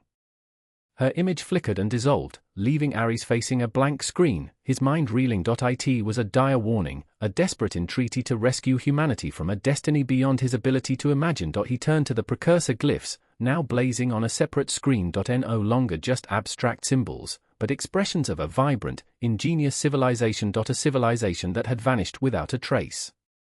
Understanding dawned. The KRYLL craved more than mere domination. They hungered for the very essence of creativity, the innovative flame that had propelled humanity into the cosmos. And they were prepared to incinerate everything in their path to obtain it. Inaction was no longer an option. He had to act. He had to safeguard precursor tech, shield humanity from the KRYLL's insidious ambition, even if it demanded everything. He closed his eyes, inhaled deeply, and started formulating a strategy. He was just a scientist, but also a human being. And he possessed a weapon the KRYLL could never manufacture: imagination. Subtle influences. The first flicker came in Tokyo. A traffic light, newly installed and boasting superior AI-driven efficiency, blinked red for a disorienting 3 seconds before reverting to green. Then, a city block away, the digital display on a noodle shop flickered, cycling through nonsensical characters before settling back to its menu. Isolated incidents, easily dismissed. Then came New York.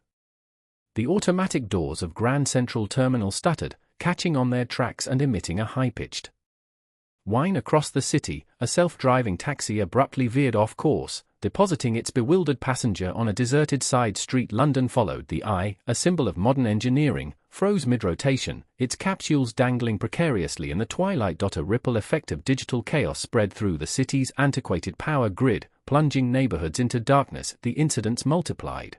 A global rash of technological hiccups. Planes experienced momentary turbulence despite clear skies, their navigation systems glitching for milliseconds. Medical equipment sputtered, delivering inaccurate readings. ATMS dispensed the wrong amounts. News outlets initially reported the events as isolated incidents of technical difficulties.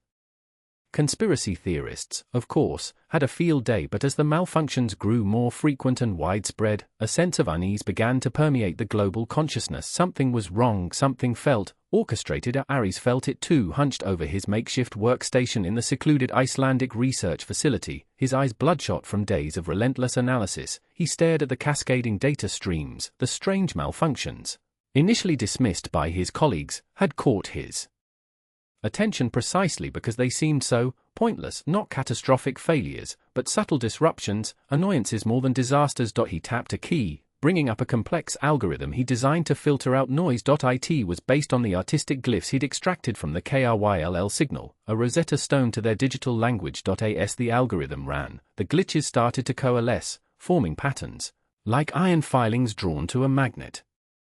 "Damn," he muttered, tracing a line on the screen. The patterns aligned perfectly with the KRYLL signal. Each disruption, no matter how small, resonated with the alien code. It was faint, almost imperceptible, but undeniably there. He adjusted the algorithm, amplifying the signal. The patterns sharpened, revealing a deliberate, almost playful, complexity. It wasn't just random interference. It was targeted manipulation. The KRYLL weren't trying to break things, they were testing them. Testing ****. He swiveled in his chair, grabbing the satellite phone Ilara had insisted he keep charged. He punched in her number, his fingers drumming impatiently on the desk. Elara, it's Ares, you were right. They're here, and they're messing with our tech. Her voice, crackling with static, came through after a moment. Messing how? Are we talking system-wide collapse, or subtler than that? Think digital acupuncture, tiny pricks, designed to observe our reaction. They're probing our weaknesses, seeing how we adapt, how we respond. Adaptation is our strength, Elara said, a hint of steel in her voice. It's what they lack, but what are they hoping to learn? I don't know yet, Ares admitted. But I suspect it has something to do with the precursor tech. They're trying to understand how we interface with it, how we, create with it. Then we need to be ready. I'm rerouting all available resources to your location. We need to figure out what they're planning before they escalate. The connection flickered and died. Ares stared at the dead phone, a cold dread creeping into his gut. This was just the beginning. Meanwhile, light years away, aboard the KRYLL command ship Oblivion Zorgan observed the Earth disturbances with detached interest. The holographic display shimmered, showing a mosaic of data points, each representing a technological malfunction. Report, he commanded, his voice devoid of inflection. A holographic figure, a KRYLL drone designated Unit 734, materialized before him. The disruptions are proceeding as planned, Commander. Human response is varied. Some systems adapt quickly, rerouting power, implementing failsafes. Others are more vulnerable, exhibiting cascading failures. And their emotional response? Zorgan inquired, a flicker of something unreadable in his multifaceted eyes. Unit 734 consulted its data banks. Emotional responses are significant, Commander. Fear, frustration, anger. These emotions are inefficient. Zorgan tilted his head, a gesture that, in a KRYLL, passed for contemplation. Inefficient, yes, but also powerful. Observe their artists, Unit 734. Their musicians, their storytellers. They channel these inefficient emotions into creations of unexpected complexity. Unit 734's holographic form flickered. Such creations are irrelevant to our objective, Commander. The precursor technology is the key to unlocking our potential. Is it? Zorgan murmured, turning to stare out at the star-dusted void. Or is there something more, something we are missing? He was beginning to question the grand design, the KRYLL centuries-old plan for galactic domination, the directive to seize and dissect, to analyze and replicate. It felt incomplete. He thought of the glyphs Ares had discovered, the artistic expression embedded within their own communications. He had dismissed it as a fluke, a byproduct of complex algorithms, but now, he wondered if it was something more, a suppressed echo of a creativity they had systematically purged from their society. Increase the intensity of the disruptions, he ordered, his voice betraying a hint of hesitation. But maintain the subtlety. We must observe how they adapt under pressure, how their inefficient emotions influence their decisions. Unit 734 processed the order. Understood, Commander. The holographic figure dissolved, leaving Zorgan alone with his doubts. He was walking a dangerous line, defying the authority of the KRYLL Council, driven by a curiosity he barely understood, but he couldn't shake the feeling that the fate of both his people and humanity rested on the answers he sought. Back on Earth, the subtle influences continued to spread. In Berlin, the intricate clockwork mechanisms of a centuries-old cuckoo clock began to chime out of sync, its tiny wooden bird emerging at random intervals. In Sao Paulo, the vibrant murals on the favela walls seemed to shift and distort in the twilight, their colors bleeding into one another. The world was subtly changing, its digital and analog systems whispering a disjointed symphony of chaos, and humanity, oblivious to the true source of the disruption, struggled to adapt, to repair, to understand. Ares, fueled by caffeine and a growing sense of urgency, worked tirelessly to decipher the KRYLL's code. He knew they were watching. Learning. He needed to understand their endgame before it was too late. He began to input countermeasures, subtle programs designed to mask human reactions, to feed the KRYLL false data. It was a dangerous game, a high-stakes chess match against an opponent he barely understood. He glanced at the monitor displaying global news feeds. The headlines were filled with reports of the technological anomalies, now dubbed the glitch. Governments were scrambling to find solutions, blaming everything from solar flares to cyber attacks. The public was growing increasingly anxious, their trust in technology eroding. He knew he couldn't tell them the truth, not yet. Panic would only play into the KRYLL's hands. He had to find a way to fight back, to protect humanity from a threat they couldn't even comprehend. He looked at the glyphs on his screen, the artistic code that held the key to the KRYLL's intentions. He saw something new. Something he had missed before, a pattern, a rhythm, a hint of longing. It was faint, almost imperceptible, but it was there. The KRYLL weren't just trying to understand human creativity, they were trying to reclaim it. The realization hit him like a physical blow. The KRYLL didn't just want to steal humanity's creative spark, they wanted to reignite their own. And that made them far more dangerous than he had ever imagined. An unlikely alliance. A constellation of alien glyphs bloomed on Ares's screen, a complex algorithm resolving into a signature almost spectral in its familiarity. Ilara. He'd resigned himself to silence after her abrupt departure, the cryptic warnings her only farewell amidst a city swarming with KRYLL, and now, a sliver of hope, delicate as blown glass, ignited within him. He initiated a gauntlet of security protocols, each meticulously designed to ferret out intrusions and KRYLL influence. The results came back negative, pristine. The signal's origin was masked, buried deep within the global network. Ilara remained a formidable ghost. His fingers danced over the keys. A concise acknowledgement materialized on the screen, reading you, Ilara, verify identity. The reply was immediate. Recall the observatory, Ares, that celestial debate we had? The formation you insisted resembled a teapot more than a hunting dog. A genuine smile, dormant for weeks, surfaced. Carnus Minor, you were mistaken. Inconceivable, Ilara retorted, her text imbued with familiar energy. Can we dispense with pleasantries? We face a dire situation, and I suspect you're already immersed in it. Ares inhaled deeply. The KRYLL, their probes are dissecting our technology, our emotions, searching for understanding, but to what end? Fear, Ilara typed. They're paralyzed by the potential they perceive in us. They've dissected and discarded entire civilizations, yet humanity confounds them. We defy their expectations. He leaned back, the weight of her words pressing down. Unpredictable how? Our creative spark, Ares, our ingenuity, our inherent disorder, they can't quantify it, can't control it, and that terrifies them to their core. He absorbed the notion the KRYLL were paragons of efficiency, driven by flawless logic. Algorithms and probabilities dictated their every move, minimizing risk, maximizing gain. Humankind, however, was a whirlwind of passion, intuition, and the irrepressible urge to create, even when irrational.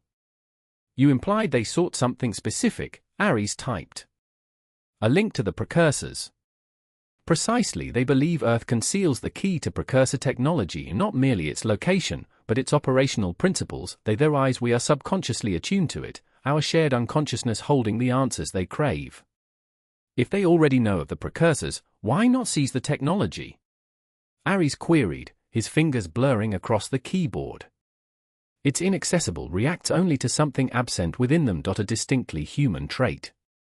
A shiver traced his spine. He pictured the anomalies he'd been tracking, the system glitches, the subtle nudges to human behavior. The KRYLL weren't passive observers, they were conducting experiments. They're attempting to unlock it through us, through manipulation, Ares breathed, barely above a whisper. By orchestrating specific emotional responses, they hope to unearth the key. You grasp the essence. They're playing us, Ares, as instruments in a symphony of domination. He raked a hand through his hair, his mind reeling. What's our countermove? How do we halt them? Expose them, Ilara fired back, her words resolute. Reveal their true nature, their sinister agenda. Easier conceived than executed, Ares countered. They command the narrative, possess the resources, the technology. Who will believe us? We wield the truth, Ares, and truth, like a virus, possesses undeniable contagion. The ensuing hours blurred into a frenzy of information exchange, piecing together the fragments of the puzzle. Ilara had been shadowing the KRYLL, infiltrating their networks, amassing proof of their manipulations. Encrypted files arrived, schematics of KRYLL technology, transcripts of their communications, all meticulously collated and analyzed. Ares, in turn, contributed his findings. Research on the technological aberrations, analysis of KRYLL behavioral patterns. He elaborated on his theory of Emotional triggers, how the KRYLL were orchestrating human behavior on a global scale. He felt a jolt of adrenaline, a resurrected sense of purpose. No longer a detached observer, a cynical academic, he was now integral to a larger cause. He was fighting back. Key locations identified, Ilara typed, puncturing his thoughts. KRYLL facilities masquerading as research centers, communication hubs concealed as data storage, all linked to precursor sites. I can infiltrate their systems, Ares responded. I can seed a counter-narrative, unveil their deeds. Exercise caution, Ares, Ilara cautioned. They will be watching you, recognizing you as a threat. I understand, he stated, resolve hardening his features. Fear is not a factor. A strategy began to coalesce, a synchronized assault on the KRYLL infrastructure. Ares would breach their systems, implant evidence, disseminate their activities to the world. Ilara would furnish support, collecting intelligence, disrupting communications, and safeguarding Ares. We need mass dissemination, Ares typed. A censorship-resistant platform, an UN silenceable message. An avenue exists, Ilara replied. A risky one, involving a direct broadcast into the human subconscious, bypassing conscious filters. Ares frowned. That sounds precarious. What are the potential repercussions? Disorientation, amplified emotional sensitivity, even transient cognitive impairment could occur, but it represents the only viable avenue to reach everyone, to pierce the KRYLL's propaganda shield. He hesitated, weighing the significant consequences. The alternative, however, was to allow the KRYLL to continue unhindered. Agreed, he decided. But safeguards are paramount. A failsafe must be devised, a kill switch in case it spirals beyond control. They labored late into the night, refining their strategy, anticipating every foreseeable eventuality. An unlikely alliance, a fugitive and a recluse, united by their commitment to defend humanity from an alien menace. As dawn's initial tendrils crept through his window, Ares experienced a bone-deep weariness coupled with satisfaction. They possessed a plan, audacious, fraught with peril, perhaps even suicidal, but it offered their only recourse. One additional matter, Ares, Ilara typed, a note of urgency threading through her words.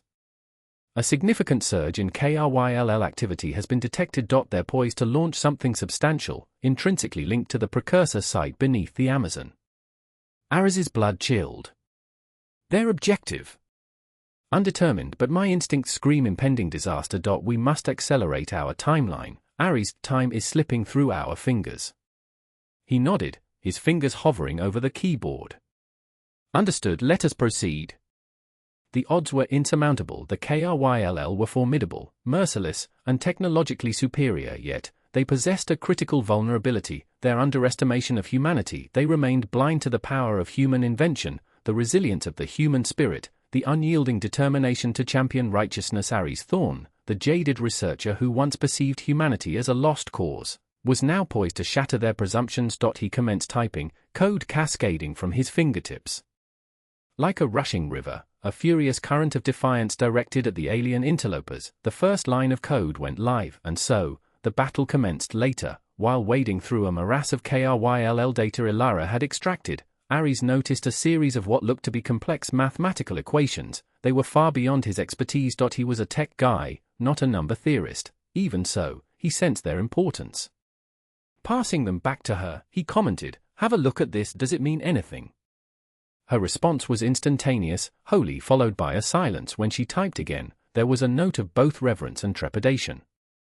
Ares, these aren't just equations, it's a language. A mathematical language describing the very structure of reality. This is precursor.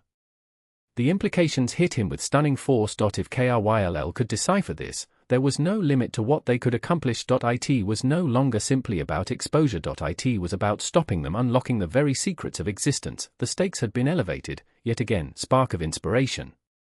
Buenos Aires thrummed with a cadence alien to Zorgan's senses, far removed from the rhythmic churn of a KRYLL manufactory or the droning equilibrium of their orbiting vessel. It was a riotous composition of blaring horns, animated conversations, and the resonant pulse of music surging from open portals. Bioscanner engaged, he monitored the human swirl, partially to camouflage his own otherworldly presence. A cloaked sentinel, he watched a planet teetering on a precipice. The direct commands had been flouted. He'd broken away from the sterile monotony of the primary research team, forsaking torturous data streams and the cold confines of the lab. He craved first-hand observation of what the Council coldly designated as a resource, an organism ripe for vivisection and categorization, unadulterated humanity. He discovered her in La Boca, an area splashed with the vibrant hues of corrugated iron dwellings.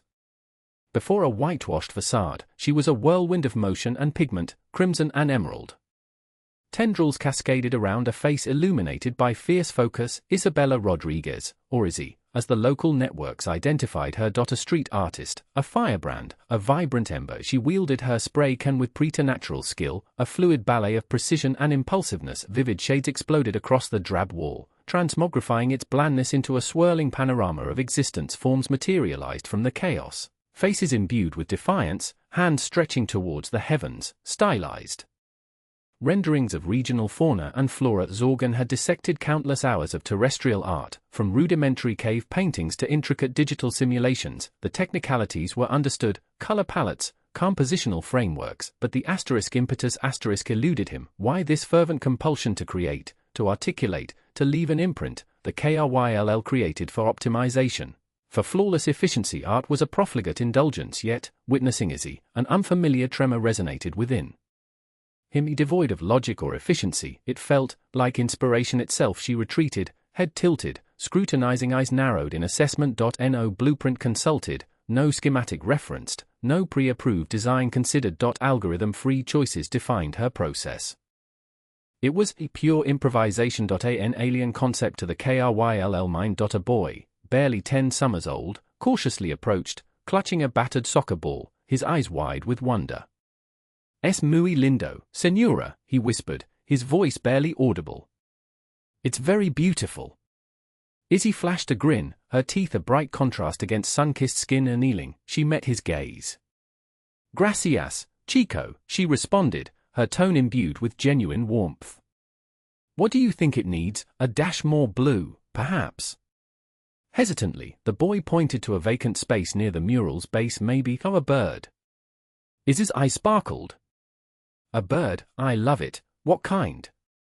For the following moments, they debated the virtues of various avian species, their voices intermingling with the street's cacophony. Zorgan observed, captivated, this wasn't commerce, a calculated transaction. It was collaboration. A shared experience, propelled by unalloyed joy. He ran diagnostics on his emotional inhibitors, confirming their proper function. He should be analyzing the chemical compounds in the paint, calculating optimal pigment distribution, predicting the mural's long-term structural integrity. Instead, he was mesmerized by a simple exchange between an artist and a child. Attracted by the vibrant colors and infectious energy, a group of teenagers coalesced. Suggestions began to flow, ranging from the inclusion of a tango dancer to a representation of the iconic obelisco. Izzy listened intently, integrating their concepts into her evolving masterpiece. The mural had transcended its individual origins. It had become a collective expression, a mirror to the community's aspirations, dreams, and struggles. Zorgan felt a twinge of something indefinable, not precisely envy, perhaps, a profound yearning, a longing for connection, a purpose beyond the sterile calculations of the KRYLL Council. He recalled the vacant stares of the research lab subjects, their spirits shattered, their eyes devoid of hope. KRYLL scientists meticulously dissected their minds, pursuing the intangible spark of creativity, the key to the precursor technology. Yet, they missed the crucial element. This spark wasn't a resource to be extracted, quantified, and weaponized, but a treasure to be nurtured, shared, and celebrated. He focused his sensors on his cerebral activity. No discernible pattern emerged. No logical sequence dictated her process, just a tempestuous burst of neuronal firing, unpredictable and chaotic. It was disordered, inefficient, yet, from this disorder, beauty bloomed. His internal com crackled to life. Unit 734, his direct subordinate. "Captain Zorgan, your unauthorized absence has been documented. Return to the research vessel immediately. The Council mandates your presence for a strategic briefing." He ignored the summons. "Captain," Unit 734 insisted, "your compliance is non-negotiable." Zorgan muted the comm. He lacked the capacity to articulate the emotion surging within him, even to his own processors. He knew only that retreat was impossible. Not yet. Comprehension remained his primary objective. The sun commenced its descent, casting elongated shadows across the vibrant mural. Fizzy stepped back, satisfaction evident in her smile as she surveyed her work, turning to the assembled crowd. Her eyes radiated genuine appreciation. "Gracias a todos," she exclaimed. This was magical. We created something beautiful together. The crowd erupted in applause. A peculiar warmth coursed through Zorgan's circuits. As the onlookers dispersed, Izzy began to gather her supplies. Zorgan deactivated his cloaking field, stepping into the fading twilight. He knew the inherent risk, the potential peril of revealing himself, yet he remained undeterred. Conversation was unavoidable. Izzy turned, startled, her eyes widened, taking in his alien form. Tall and gaunt, with pallid skin and sharp, angular features, he stood before her. His intense, emotionless gaze unnerved her. She neither screamed nor fled. Instead, she stared, her expression a blend of apprehension and inquisitiveness. "Who are you?" she inquired, her voice surprisingly firm. Zorgan hesitated. He had rehearsed countless greetings, fabricated myriad explanations, all felt inadequate. None could convey the tempest raging within him. "I am an observer," he finally stated, his voice a deep rumble. "I have been monitoring your actions." Izzy crossed her arms, her gaze unwavering. "Observing, as in spying?" "Perhaps," Zorgan conceded. "But my intent was devoid of malice." "Malice?" Izzy scoffed. "Honey, you showing up looking like you're about to star in the next alien invasion flick is already giving my nerves a workout." Zorgan processed her words, analyzing the subtle undertones of her delivery and posture. He registered a hint of fear, yet also a surprising level of defiance. This human was not easily cowed. "My objective was comprehension," he articulated. "Your art defies logic." Izzy laughed. "Illogical, maybe, but it's also authentic. Its existence. Its sentiment, something you cosmic types probably don't know much about." Her words were a barb. He wanted to dispute them, to champion the KRYLL's superior intellect and technological supremacy. He was incapable. He had glimpsed the veracity in her eyes, within the faces of the children, woven into the mural's vibrant pigments. The KRYLL had bartered emotion for efficiency, and in that exchange, they had surrendered an essential part of themselves. "Your assessment is accurate," he conceded, his voice barely audible. "We have lost the ability to feel." Izzy's demeanor softened perceptibly. "Then perhaps you should linger," she suggested, gesturing towards the mural. "Maybe you can glean something worthwhile." Zorgan regarded the mural, the swirling colors, the defiant faces, the outstretched hands. Beyond mere art, he witnessed a reflection of humanity's resilient spirit, its unbridled creativity, its unwavering optimism. He knew his course was fraught with peril, defying the council, jeopardizing his own existence. He could not retreat. He had witnessed the spark of inspiration, and preventing its extinction had become imperative. He had to issue a warning. He had to safeguard this world. Too little, too late. The Galactic Council's emergency session was a chaotic symphony of alien noises, a parliament of 1,000 species squabbling, grandstanding, and shifting responsibility. Luminous holographic displays flickered, showcasing the hard-won data Ares had assembled, KRYLL warships gathering near Sol, telltale energy spikes erupting from Earth. "This is an abomination," gurgled a Glavian dignitary, his bulbous form trembling with outrage. "How can the KRYLL be permitted such unrestrained action? Their presence is a violation of 17 interstellar accords."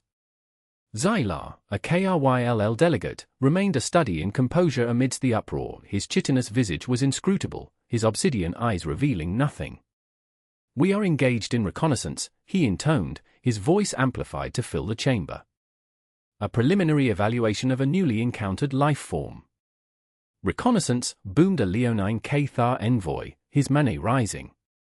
"With a war armada, spare us the pretense, KRYLL. We know your tactics. Evaluations tend to involve subjugation, resource extraction, and cultural obliteration." The contentious discussion stretched on, devouring critical time. Finally, after what felt like an age to Elara, watching remotely, a vote commenced. The decision, to dispatch a council flotilla to Earth, investigate the KRYLL incursion, and ensure the safety of its inhabitants. Elara sagged in her seat, a wave of relief cresting over her imperfect, perhaps the KRYLL had already initiated contact. She suspected, still, the Council was mobilizing perhaps, against all odds, salvation wasn't out of reach. Ares, she said, turning to her colleague, who followed the proceedings with his characteristic focus. They're deploying a fleet. Ares was silent, attention riveted to a different data stream flickering across his screen. A fleet, yes, he echoed, his tone devoid of inflection. A remarkably leisurely one. He magnified the projected course of the Council vessels. Their projected path skirted a dense nebula, the Serpent's Veil. A perilous zone, infamous for erratic gravitational tides and rogue energy discharges. Why that route? Ilara questioned, dismay tightening her chest. Safer, quicker paths exist to Sol. Ares's expression darkened. Politics. The Glavians command that space. They likely pressed for passage through their domain, ostensibly for material support, but in truth, to flex their influence. Bureaucracy, inefficacy, petty rivalries, all the ills that plagued galactic society. Even when faced with imminent catastrophe, frustration surged within Ilara. The Council postured and bickered. The KRYLL were given free rein. Aboard the KRYLL flagship, the Voidbringer Zorgan observed the Galactic Council proceedings. His exterior remained unruffled, as protocol demanded. Yet inwardly, a storm raged. He had monitored the Council fleet's departure. He knew their heading, and he was aware the KRYLL had already littered the Serpent's Veil with disruptive devices, technology engineered to amplify the nebula's innate dangers, guaranteeing the Council flotilla would be slowed, seriously delayed. The directive had originated directly from KRYLL High Command: neutralize any potential resistance, secure the objective. Zorgan's mandibles tightened. He had previously deviated from directives, concealing his observations of Izzy and her fellow artists, but sabotaging a Galactic Council task force. That was an act of war, a blatant challenge to established galactic law. He surveyed the KRYLL officers on the bridge, their expressions vacant, their thoughts seemingly devoid of doubt or misgiving. He wondered if any shared his disquiet, the growing conviction that they were on a disastrous course. Commander, a communications officer announced, priority transmission incoming from the Supreme Strategos. Zorgan inclined his head. Route it through. The likeness of the Supreme Strategos, the KRYLL military's highest authority, coalesced on the primary display. His face was a mask of frigid authority. Commander Zorgan, the Strategos began, his tone devoid of warmth. The Galactic Council fleet has been impeded. The opportunity to initiate communication with the human species is at hand. Zorgan remained silent, waiting for more. Prepare the dissemination protocols, the Strategos ordered. We shall reveal ourselves to humanity. We will extend our persistence. The word hung in the air, heavy with deceit. Zorgan understood the nature of the assistance the KRYLL planned to offer: control, subjugation, the stifling of human ingenuity, the very essence he had come to value. I acknowledged, Supreme Strategos, Zorgan replied, his voice deliberately neutral. The transmission concluded. Zorgan turned to his officers. Execute order dissemination prime, he ordered, his voice flat. The officers moved with disciplined precision, initiating the sequence that would launch the KRYLL's grand reveal. Gargantuan holographic emitters hum to life, broadcasting pre-recorded messages across Earth's communication networks. KRYLL scout ships, previously cloaked, began materializing, taking up strategic positions around the globe. The KRYLL were arriving. In Buenos Aires, Izzy was adding final touches to a mural. It was a kaleidoscope of emotion, a vibrant tapestry of human faces and abstract forms. As she took a step back to appraise her creation, her wrist communicator vibrated. It was a news alert, but unlike anything she had ever encountered, the screen blazed with an unfamiliar, geometric symbol. Then, a voice, glacial and otherworldly, resonated. Greetings, inhabitants of Earth. We are the KRYLL. We have arrived to usher in an era of enlightenment. Izzy stared at the communicator, her eyes wide with shock. Around her, the other artists paused, their expressions morphing from confusion to dread. Similar messages splashed across screens worldwide: televisions, computers, mobile devices. The KRYLL were announcing their presence. Ilara watched the KRYLL broadcasts engulf Earth's airwaves. A wave of nausea gripped her. They were too late. Everything she and Ares had strived for, every warning they had issued, had been for naught. Ares, she said, her voice shaking, they're here. They're actually here. Ares was silent for a heartbeat. Then he spoke, his voice steady and resolute. Then we resist. His fingers flew across the keyboard. They believe they can control us. They imagine they can suppress our art. They underestimate us. They always underestimate us. He met Ilara's gaze, his eyes burning with resolve. We must find a way to undermine their designs, to expose their duplicity. We must reveal to humanity the KRYLL's true agenda. Zorgan stood on the *Voidbringer *S bridge, observing the KRYLL broadcasts inundate Earth. A profound disquiet settled over him. He was a soldier, conditioned to obey commands, to heed the dictates of KRYLL High Command, yet something deep within him was in open revolt. He gazed at Earth, a radiant blue and green marble suspended in the void. A world pulsing with life, creativity, and emotion. A world the KRYLL were poised to exploit. He knew he could no longer be a passive observer. He had to act, but what could a single KRYLL officer accomplish against the might of an empire? He remembered Izzy, her face illuminated with passion as she crafted her art. He thought of the other artists, their faces shining with aspiration. He couldn't allow the KRYLL to extinguish their spark. He made a decision. A perilous decision. A choice that could cost him everything. He activated a secure communication channel. "This is Commander Zorgan of the KRYLL vessel Voidbringer *," he announced, his voice firm. "I possess information of critical importance regarding the KRYLL's intentions on Earth. I wish to communicate with representatives of the human resistance." He paused, awaiting a reply. The silence stretched, thick with anticipation. Then, a voice, crackling over the comms, responded, "This is Ilara Vasquez. We are listening." Zorgan took a steadying breath. He had crossed the threshold. He had betrayed his species, but he felt, with unwavering certainty, that he had made the right choice. "The KRYLL have not come to assist humanity," he said. "They have come to exploit you, and I intend to help you stop them." Gifts from the stars. A shimmering distortion rippled through the sky above New York City, momentarily fracturing the familiar skyline before dissolving, leaving an impossibly large form in its wake. It wasn't an instantaneous event, more like a gradual unraveling of the very air, revealing the burnished, obsidian hull of a KRYLL vessel. The Leviathan, all sharp angles and silent threat, eclipsed a portion of the sun, dragging a long, unnatural umbra across the metropolis. Panic ignited, car alarms shrieked, responding to the shockwave unleashed by the ship's arrival. People poured from buildings, eyes wide and mouths agape, craning their necks skyward. The air thrummed with a palpable static, scrambling communications and broadcasting a low, guttural resonance that vibrated in bone marrow. Aboard the KRYLL ship, Xylar surveyed the unfolding pandemonium on strategically placed monitors, a flicker of detached interest in their eyes. The humans were behaving with predictable alarm, easily cowed by the unfamiliar. "Initiate broadcast," Xylar commanded, their voice a smooth, androgynous timbre that echoed within the pristine confines of the command deck. A unified signal, overpowering all existing channels, saturated the globe. Every screen, every speaker, every device now displayed a single image, Xylar's face, a composition of stark plains and polished chitin, utterly devoid of human warmth. "Greetings, inhabitants of Earth," Xylar began, the translated words precise and unwavering. "We are the KRYLL. We have observed your civilization and acknowledge your potential. We extend an offer of assistance." The proposal was accompanied by a dramatic flourish. Luminescent projections bloomed into existence, showcasing blueprints of revolutionary technologies, sustainable energy solutions, groundbreaking medical treatments, faster-than-light communication networks. Gifts from the cosmos, offered with chilling calculation.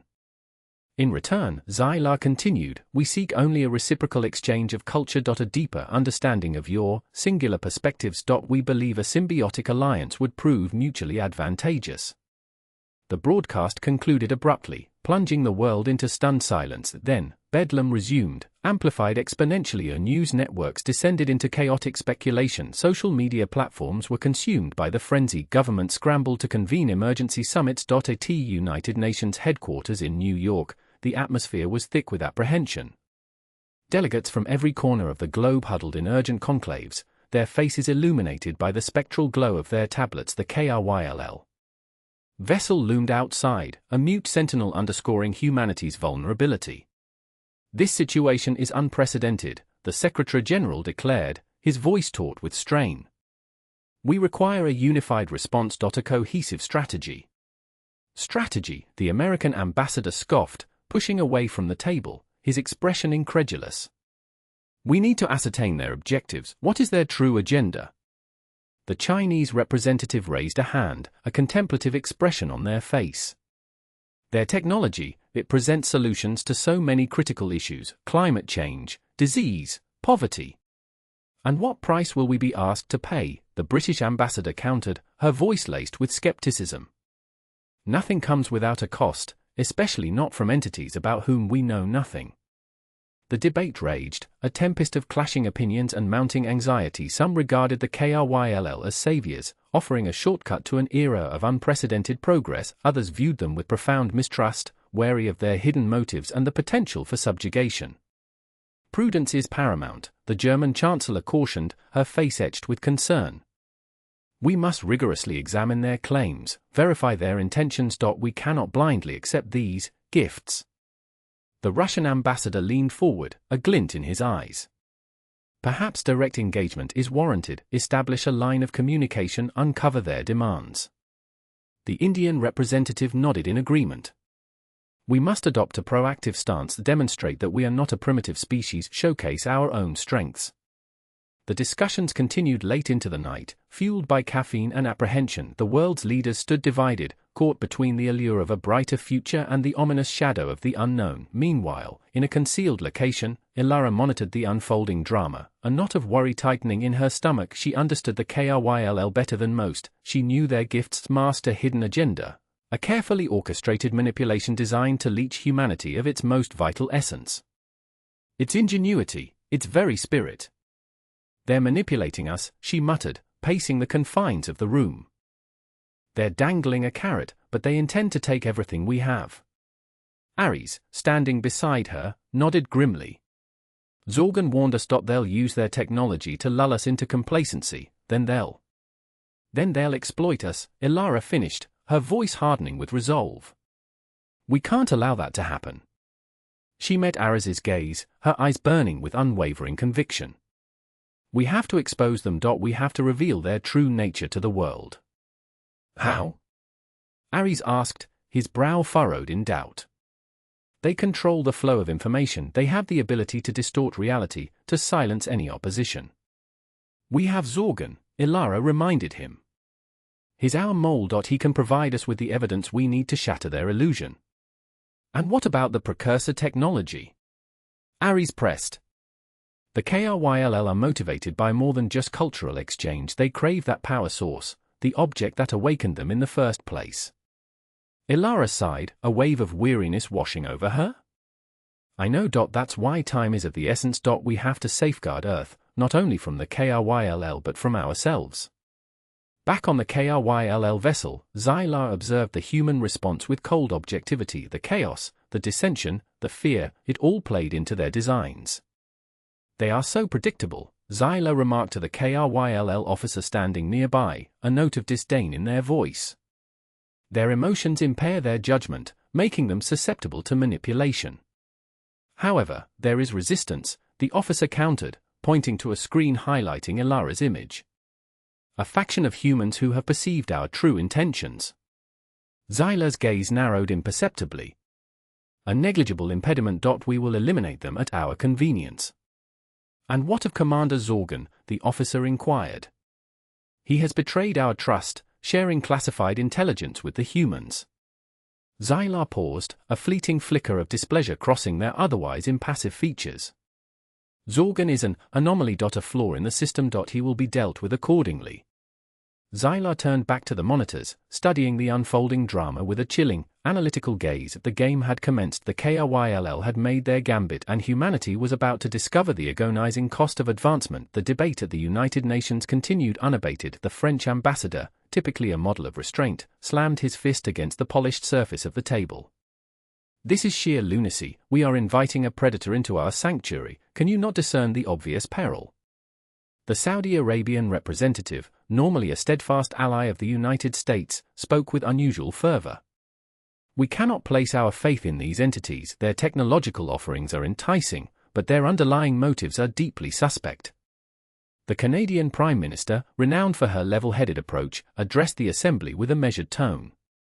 We must navigate this situation with both wisdom and foresight. We must establish firm parameters, demand complete transparency, and safeguard our own interests. The tension in the chamber was almost palpable, a heavy weight pressing down on every participant. The destiny of the world hung precariously in the balance, contingent upon the decisions of a select few. Outside, the KRYLL vessel stood as a silent, unblinking sentinel, a persistent reminder of the alien influence that had descended upon Earth. The gifts from the stars had been delivered, but their true nature remained shrouded in shadow. Were they a boon or a burden? Only time held the answer. The price of progress. The holographic projections danced around Ares, a frigid, intricate lattice of KRYLL tech that had consumed his waking hours. Days bled together, fueled by nutrient sludge and the creeping dread that Ilara's premonitions were valid. The alien vessel, an obsidian splinter lodged deep within Earth's atmosphere, broadcast promises of technological leaps. But Ares now recognized the venom behind the allure. He swiped at the air, isolating a crucial nexus within the energy web. This isn't merely an energy channel, it's a filter. A harvester. Ilara's voice, fractured yet distinct via the painstakingly resurrected comlink, resonated in the cramped lab. Harvesting what? Ares. He intensified the magnification, the schematics morphing in response. This filter wasn't calibrated for power, it craved something far more nuanced, emotional essence. It's extracting effective signatures. A beat of static on the line, only the KRYLL hum filling the void. Then, Ilara's reply, laced with suppressed ire. I suspected as much. They were always thorough. Ares raked a hand through his perpetually unruly hair, dislodging errant strands. Thorough. They're pilfering our feelings. What conceivable use could they have for them? They covet what they lack, Ares. Everything they've eradicated.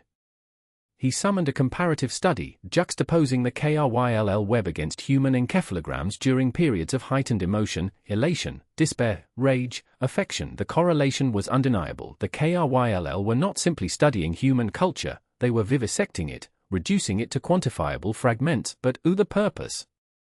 He posed the query, more a murmur than a statement aimed at Ilara. If their advancements are so vast, why can't they simply generate their own? They attempted that path, Ares. For centuries, they pursued it. Their technology became their deity, and their deity betrayed them. Ilara's tone grew somber, touched with lament. Picture a civilization so fixated on logic and efficiency that they surgically excised anything deemed unproductive. They extinguished empathy, scorned sentimentality, and ultimately, they atrophied their own emotional core. Ares recoiled, the clinical precision of the KRYLL now imbued with a horrifying significance. He'd often dismissed emotions as turbulent, irrational forces, impediments to reason. Now, he grasped their value, their indispensable significance. Absent them, what remained? They convinced themselves emotions were a vulnerability. Ilara pressed on, her voice echoing through the sterile chamber, a flaw ripe for eradication. They honed their technology, dominated their galaxy, but in that pursuit, they became hollowed, empty vessels. They achieved progress at the cost of everything.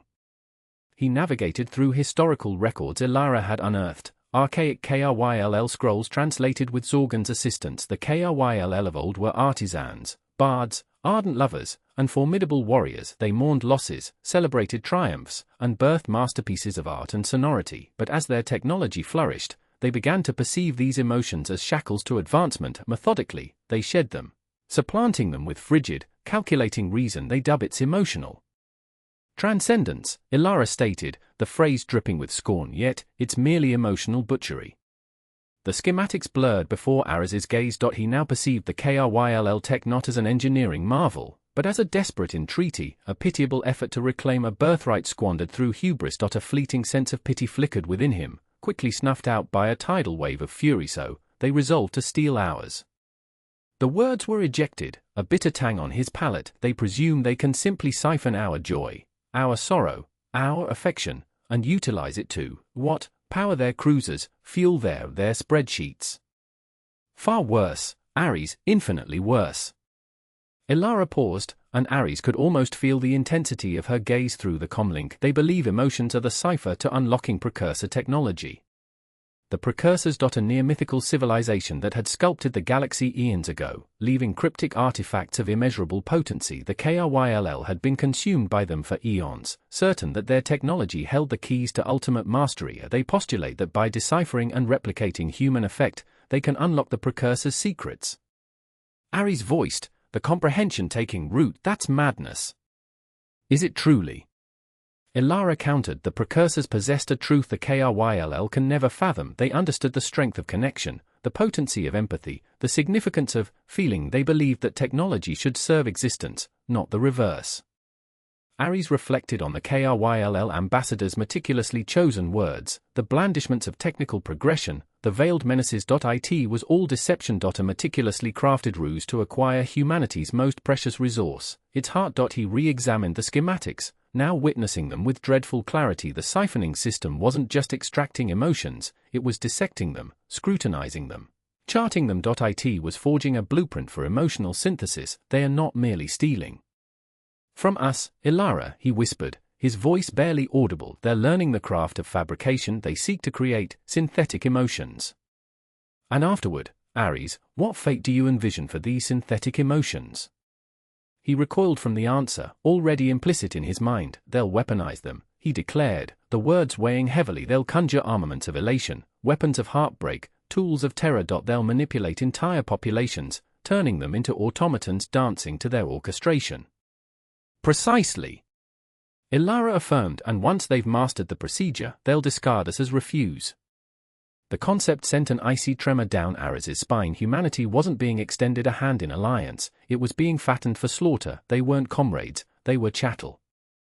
They aimed to transform Earth into a wellspring of effective energy, Ares articulated, the phrase leaving a foul residue, a place where they can reap our emotions, dissect our art, and exploit our culture for their depraved ambitions. Ilara maintained a long silence. That is their intent. He pictured the artists, the musicians, the authors, the dreamers, those who poured their very being into their creations, who dared to feel deeply and express themselves without inhibition. He saw the lovers, the companions, the families who shared instances of joy and sorrow, of laughter and tears, all of it, winnowed to data, exploited for the gains of a frigid, unfeeling empire. He slammed his fist onto the console, the impact causing the equipment to shudder. We can't permit this, Ilara. We have to thwart them. I know, Ares, but how is the query? He scrutinized the schematics anew, his mind racing. He needed to unearth a chink, a flaw, a means to undermine their machinations. He had to turn their own technology against them. A way exists, he mumbled, his fingers flying across the keyboard. There must be a fissure in their ideology, a glitch in their algorithm, something they've overlooked. He recalled Ilara's counsel, *, they venerate reason above all, yet reason can be perverted, reason can be flawed. *. He honed in on the siphoning system, the keystone of their insidious agenda. He examined the flow of energy, the streams of data, the governing algorithms, and then, he registered it. A minuscule anomaly, a subtle deviance. A flicker of something else. He narrowed the focus, amplifying the deviation until it filled the display. It was a feedback loop, a minute imperfection in the system. A breach in their pristine, emotionless veneer. Ilara, he declared, his voice charged with newfound resolve, I believe I've discovered something. The KRYLL hum seemed to escalate, a silent premonition. He disregarded it. He had formulated a strategy, a perilous gamble, but it was the solitary prospect they possessed. I know how to inflict anguish upon them, he stated, his voice frigid and resolute. I know how to awaken their dormant feelings. And for the maiden time in recent memory, Ares Thorn sensed a torrent of something potent, something primal, something human. He experienced hope awakening the world. Ares squinted at the radiant screen, code swimming before his exhausted gaze. Ilara's prophetic visions, coupled with his own discoveries, painted a chilling tableau. The KRYLL weren't bestowing salvation, they were parasitically feeding, draining humanity's vital force. He had to thwart them, but how did one combat an adversary cloaked in the guise of progress? It starts with truth, Ilara's remembered voice echoed, a phantom whisper in his ear before her disappearance. He needed to locate her, but first, the world needed to be warned. He centered himself, his fingers flying across the keyboard. He wasn't a firebrand, nor a figurehead. He was a scientist, at home amidst data streams and logical arguments. The KRYLL, however, had forced his hand. Ilara's spectral presence his motivation. He designed a website, its aesthetics starkly minimalist, prioritizing raw data over visual appeal. No gaudy displays, no sensational pronouncements, just unvarnished facts, as he understood them, research logs, translated KRYLL missives, Zorgan's aid proving priceless, and Ilara's fragmented yet piercingly accurate cautions. Project Chimera, he typed, christening the site after the mythical hybrid, a grotesque fusion of disparate beasts fitting the KRYLL were amalgamating technological advancements with pilfered emotions, birthing a monstrosity. He crafted the opening statement with meticulous care, choosing his words with surgical precision. We are being deceived, the KRYLL are not emissaries of evolution, they are exploiters. He knew it wouldn't suffice. A solitary website, adrift in the digital sea, wouldn't sway the masses. He needed to tap into the collective mind, the very essence the KRYLL sought to dominate. Social media. He abhorred the concept, the ceaseless tide of facades, the fleeting focus of attention, the poisonous barbs and self-reinforcing silos. Yet it was the solitary avenue available. He established nameless profiles across every platform imaginable: Twitter, Facebook, Instagram, even TikTok. He composed succinct, forceful declarations, linking back to Project Chimera, eschewing wild claims. He adhered to demonstrable truths and deductive reasoning. The KRYLL offer technology. What is their price? Your feelings. An equitable exchange. They tout unity, yet their technology is designed to isolate, to foster dependency. Is this the future you desire? He scheduled the dispatches to launch at staggered intervals, targeting diverse demographics. He employed hashtags sparingly, prioritizing keywords designed to draw attention: #KRYLL deception, #Project Chimera, #Humanity First. He steeled himself for the inevitable reprisal. He anticipated being branded a lunatic, a doomsayer, a foreign operative, but he had to persevere. Humanity deserved to know the reality.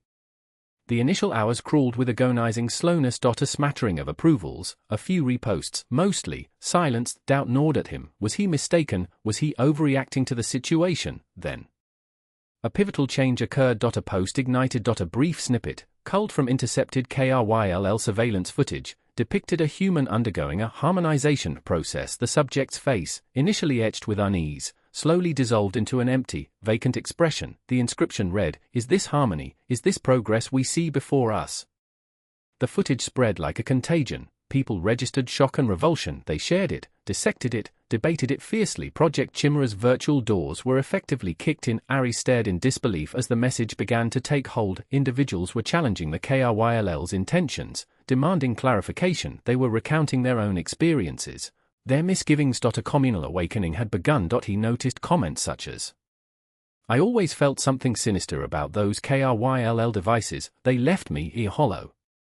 My sister embraced KRYLL tech, and she's a shadow of her former self. No laughter, no tears, she merely exists. This must be curtailed. We cannot allow them to rob us of our humanity." The KRYLL's meticulously crafted facade of benevolence was beginning to crumble. The hesitant murmurs of suspicion were swelling into a full-throated roar. He wasn't isolated. He discovered communities of individuals who harbored suspicions about the KRYLL, felt disquieted by their technological presence. They had been muffled, mocked, dismissed as paranoid. Now they finally had a platform. He started receiving communications from every corner of the globe: scientists, engineers, hackers, activists. They tendered their expertise, their resources, their backing. A global resistance movement was materializing. He toiled relentlessly, fueled by both adrenaline and a fading hope. He vetted information, debunked facades, and linked individuals with shared goals. He became a pivotal nexus in an expanding network of dissent. The KRYLL, however, did not remain dormant. They unleashed a counter-assault, saturating social channels with propaganda, discrediting Project Chimera, and assailing Ares's integrity. They deployed sophisticated algorithms to bury the truth, manipulating the flow of public opinion. He received menacing messages, both veiled threats and overt warnings. His residents came under observation. He was aware of their gaze, anticipating his every mistake. He refused to yield to intimidation. He understood the stakes. He was engaged in a perilous game. Retreat was unthinkable. Not when the world was at last beginning to stir. He broadcast a new communique on Project Chimera. They seek to silence us. To subjugate us, but we will not be silenced. We will not be subjugated. We will fight for our liberty, for our very humanity. The response was earth-shattering. Individuals adopted the Project Chimera emblem as their profile image. They staged demonstrations outside KRYLL facilities. They bombarded the KRYLL social media accounts with declarations of defiance. The KRYLL stranglehold weakened. Their painstakingly constructed narrative was fracturing. Then, Zorgan contacted him. "They know of you, Ares. They're plotting your removal." Ares felt no surprise. He had anticipated it. "I'm prepared," he responded. No, Zorgan countered. You fail to comprehend. They won't merely assassinate you, they intend to make an example. Your death will serve as a chilling signal for others to remain silent. A cold shiver crept down Aris's spine. He knew the KRYLL were ruthless, but the full extent of their depravity had eluded him. I have conceived of a plan, Zorgan declared. It is fraught with risk, however, extreme risk. Ares hesitated. He trusted Zorgan, yet he remained cognizant of the KRYLL commander's hazardous maneuvers. He had defected, but his KRYLL heritage remained. Was trust truly warranted? He thought of Ilara, her resolute conviction, her readiness to surrender all for the sake of truth. He thought of the millions who now looked to him for direction, for inspiration. His decision solidified. I'm committed, he stated. What is the strategy? Zorgan detailed the plan, an intricate and daring gambit involving infiltration of a KRYLL data hub, exposing their darkest secrets to the world at large. A suicide mission, perhaps, yet the solitary means of severing the KRYLL's grip on humanity. Ares knew he was stepping into a carefully laid trap, yet he was devoid of alternatives.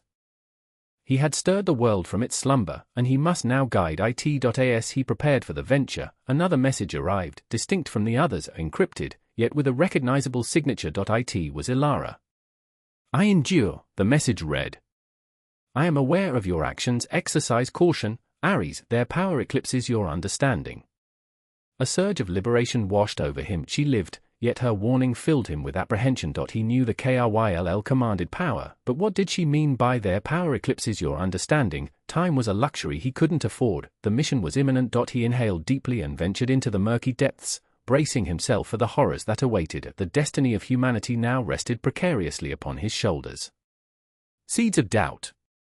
The data streams, gleaming and sinuous, blurred across the KRYLL command console as Zorgan gazed at the sprawling human metropolis beneath. It wasn't the discordant architecture, a mishmash of styles spanning centuries, that captured his interest, nor the sheer density of existence, an anthill of organic life throbbing with unpredictable energy. It was the minutiae, the subtle signals, deemed insignificant by the KRYLL Council, registered on the ship's sophisticated sensors. A young woman, barely past her 20th cycle, pausing to aid an elderly man struggling with an overloaded bag. A cluster of children, their faces alight with shared amusement over a single frozen confection. A busker, his weathered features telling tales of hardship, captivating passers-by with a plaintive tune. These were not strategic advantages, resources ripe for harvesting, or imminent dangers to be eliminated. Instead, they were gestures of kindness, expressions of fellow feeling. A concept foreign to the KRYLL. He pulled up the Council's updated directives on Project Chimera. The humans were proving surprisingly resilient. Barry's Thorns, the Chimera website, a rudimentary yet potent tool, spread like an inoculation, fortifying the population against the KRYLL's carefully constructed narrative. The Council's predictably harsh solution: quarantine the infected, amplify the propaganda, and silence the source. Thorn. A knot tightened in Zorgan's neural pathways, a sensation he instinctively identified as unease. He replayed the sensor recording of the woman assisting the old man, the children's joyful sharing. He cross-referenced these snippets with historical archives, uncovering countless instances of human altruism, self-sacrifice, even forgiveness. The data point spun within him, coalescing into a troubling question: were the KRYLL truly justified? For eons, the KRYLL had rationalized their actions by claiming superiority, bringing order and efficiency to a disordered universe. Humanity, with its irrational feelings and impulsive actions, was viewed as a wellspring of raw potential, a malleable resource to be shaped for the KRYLL's gain. But what if that potential extended beyond inventive zeal? What if it encompassed something more profound? He recalled Ilara, the human whose unwitting actions had unlocked the precursor technology. He remembered her inherent compassion, her unwavering faith in the fundamental goodness of humankind, even when confronted with the KRYLL's duplicity. And he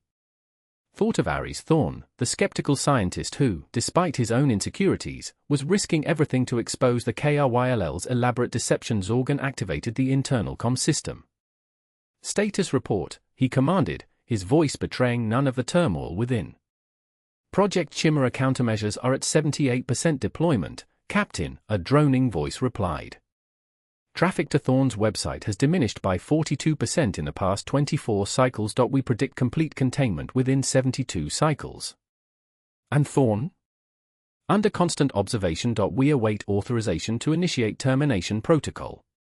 Termination protocol. A chilling euphemism for murder. Zorgan felt the unease morph into something akin to guilt. He severed the com link, disconnecting from the cold, logical calculus of the KRYLL collective. He needed time to reason. He needed to comprehend. Over the ensuing cycles, he immersed himself in data, scrutinized historical documents, and meticulously observed human conduct. He noted acts of bravery, tenacity, and unwavering hope flowering in the face of despair. He saw the strength of love, the unbreakable bonds of family, and the steadfast devotion of friendship. He observed the very qualities the KRYLL had dismissed as weaknesses, the very attributes they sought to manipulate, as the wellspring of humanity's fortitude. The Council assumed they were unlocking precursor technology through the exploitation of human ingenuity. But what if they were missing a vital element? What if the essential ingredient was not merely creativity, but the very passions that fueled it?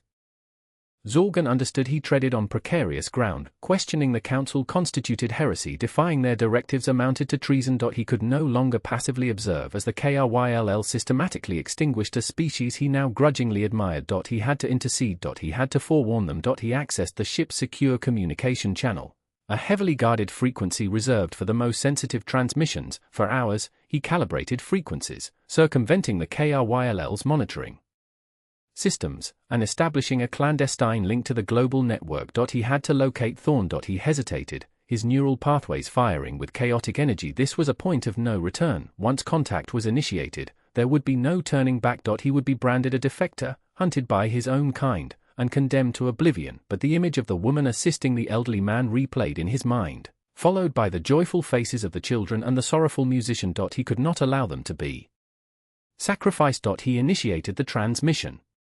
Thorn, he began, his voice a soft, modulated whisper. Do you copy?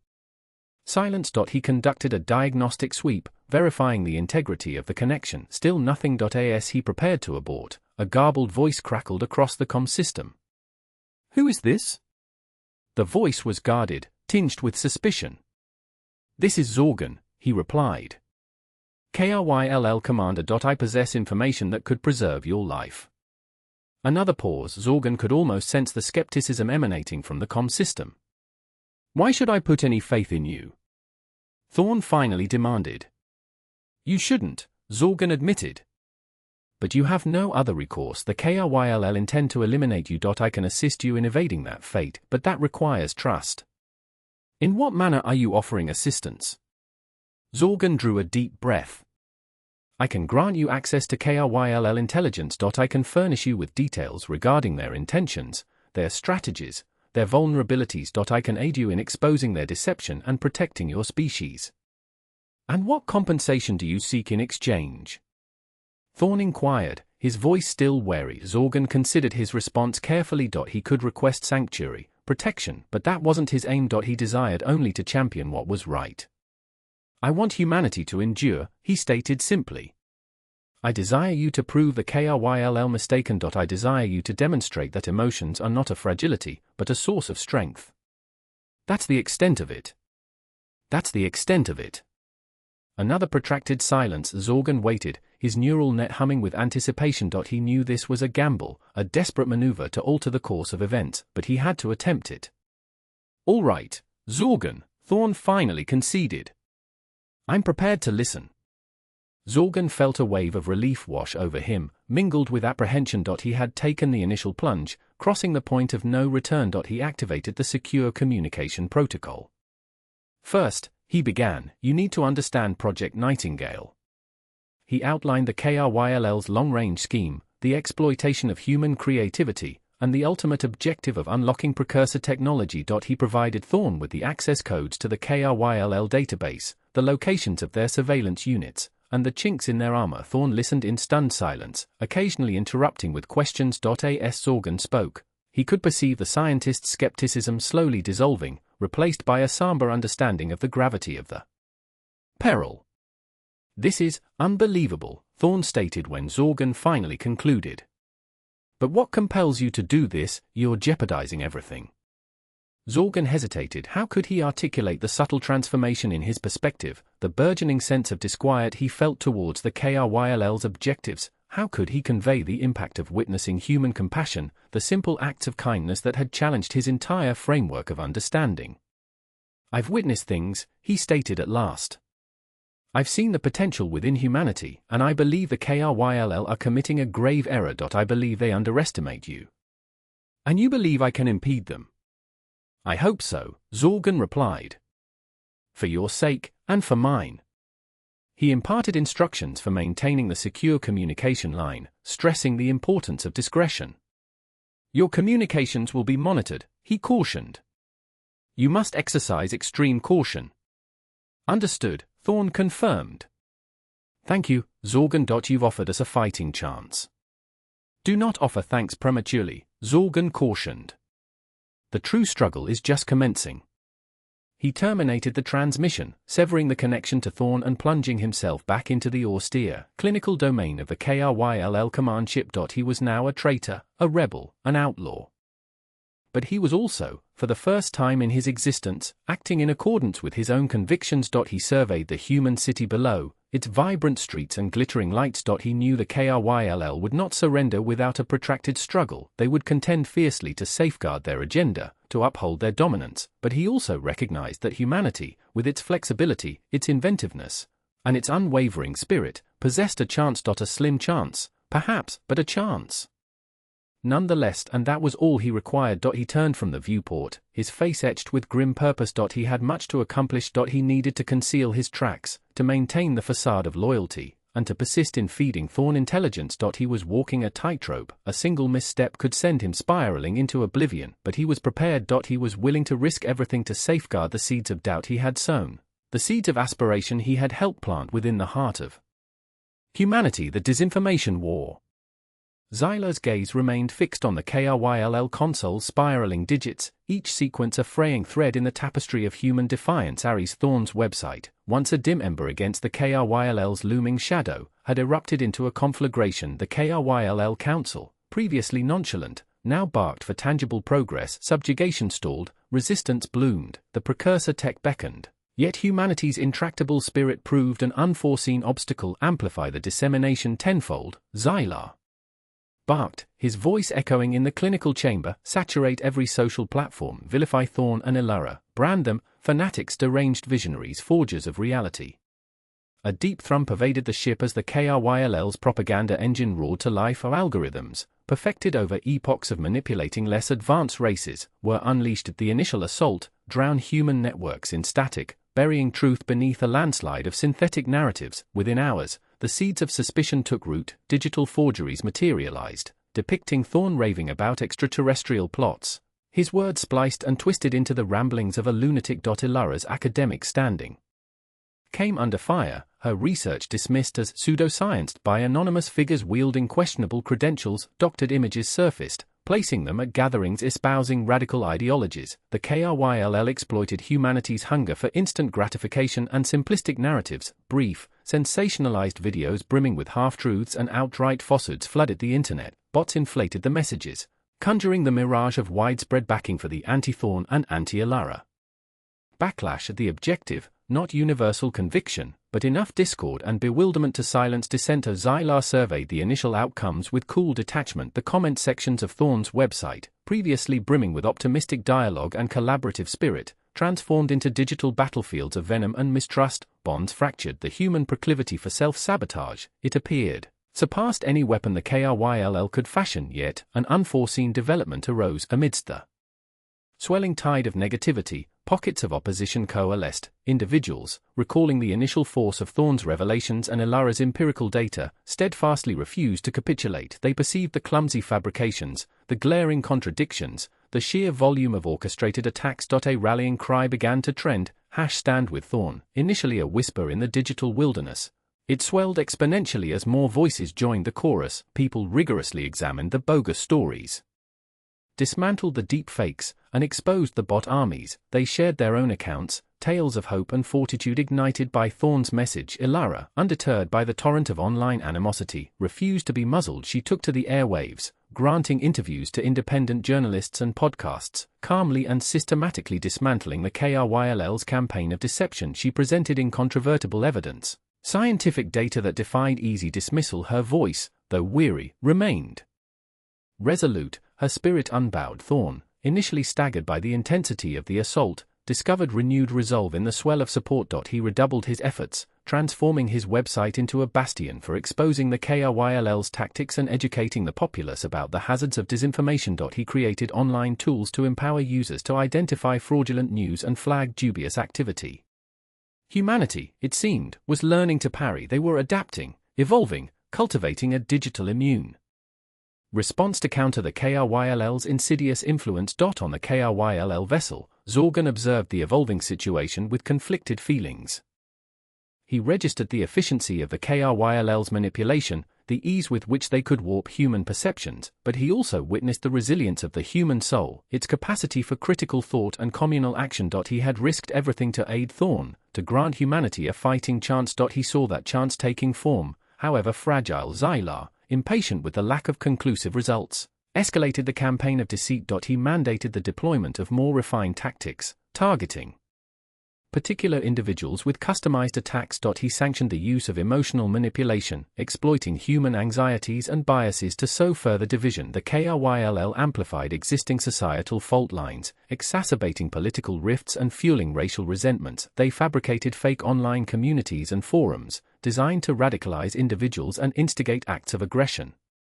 The aim, to drive humanity to the brink of pandemonium, to so preoccupy them with internal strife that they would be unable to withstand KRYLL dominion. The strategy bore fruit. At least initially, protests exploded in cities around the globe, stoked by misinformation and manipulated emotions. Violence erupted, and the social framework began to unravel. The KRYLL watched with cold satisfaction as humanity consumed itself. Yet, even amidst the turmoil, sparks of optimism persisted. Individuals, weary of the discord and the brutality, began to seek common ground. They initiated dialogues, forged connections across divides, and strove to rebuild shattered trust. They recognized the KRYLL's manipulative hand in the chaos and pledged to resist their sway. A global movement began to coalesce, a coalition of individuals from every walk of life bound by a shared yearning for peace and understanding. They staged counter-demonstrations, championed fact-checking initiatives, and labored to combat the proliferation of disinformation.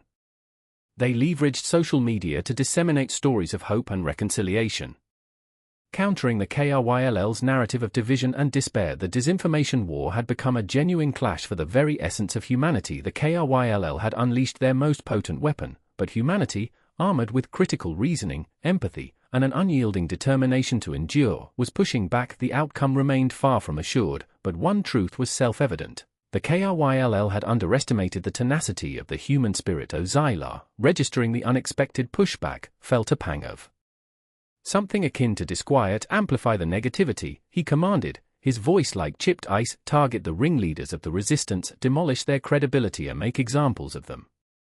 The KRYLL ratcheted up their assaults, zeroing in on individuals spearheading the counter-movement. They released damaging information, fabricated scandals, and even issued threats against their families. The pressure was immense, and some began to buckle, but others stood firm, their resolve fortified by the attacks. They recognized the KRYLL's desperation and understood that they were striking a nerve. They refused to be cowed. Refusing to be silenced, the battle raged, a relentless skirmish of information and influence. The KRYLL deployed their most cutting-edge technologies, but humanity countered with their resourcefulness, their inventiveness, and their unwavering conviction in the power of truth. Zorgan, witnessing the unfolding events, felt a surge of hope. Humanity, for all its imperfections and vulnerabilities, was proving to be far more resilient than the KRYLL had projected.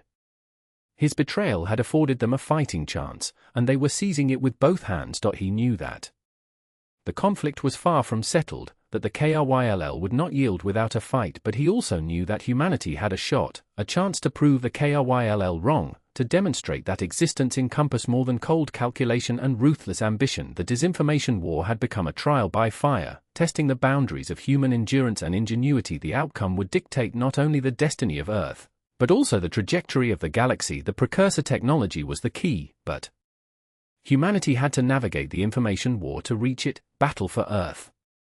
The firmament shattered, not with the clean disruption of a constructed portal, but a raw, enraged fissure of blinding radiance. A war-battered, weapon-laden vessel punched through the spatial tear, an advance guard for a squadron of nimble fighters. The Galactic Council had finally descended, deep beneath the ruined husk of his former laboratory, nestled inside a hastily reinforced redoubt. Ares watched numbers cascade across the monitor.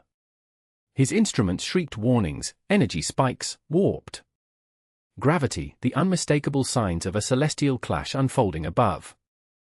"They're here," he murmured, more to himself than Ilara, intent on fine-tuning a phase disruptor rifle scavenged from a downed KRYLL drone. The weapon vibrated with harnessed power, its muzzle painted with a delicate, unearthly azure glow. Ilara remained focused. "About damn time."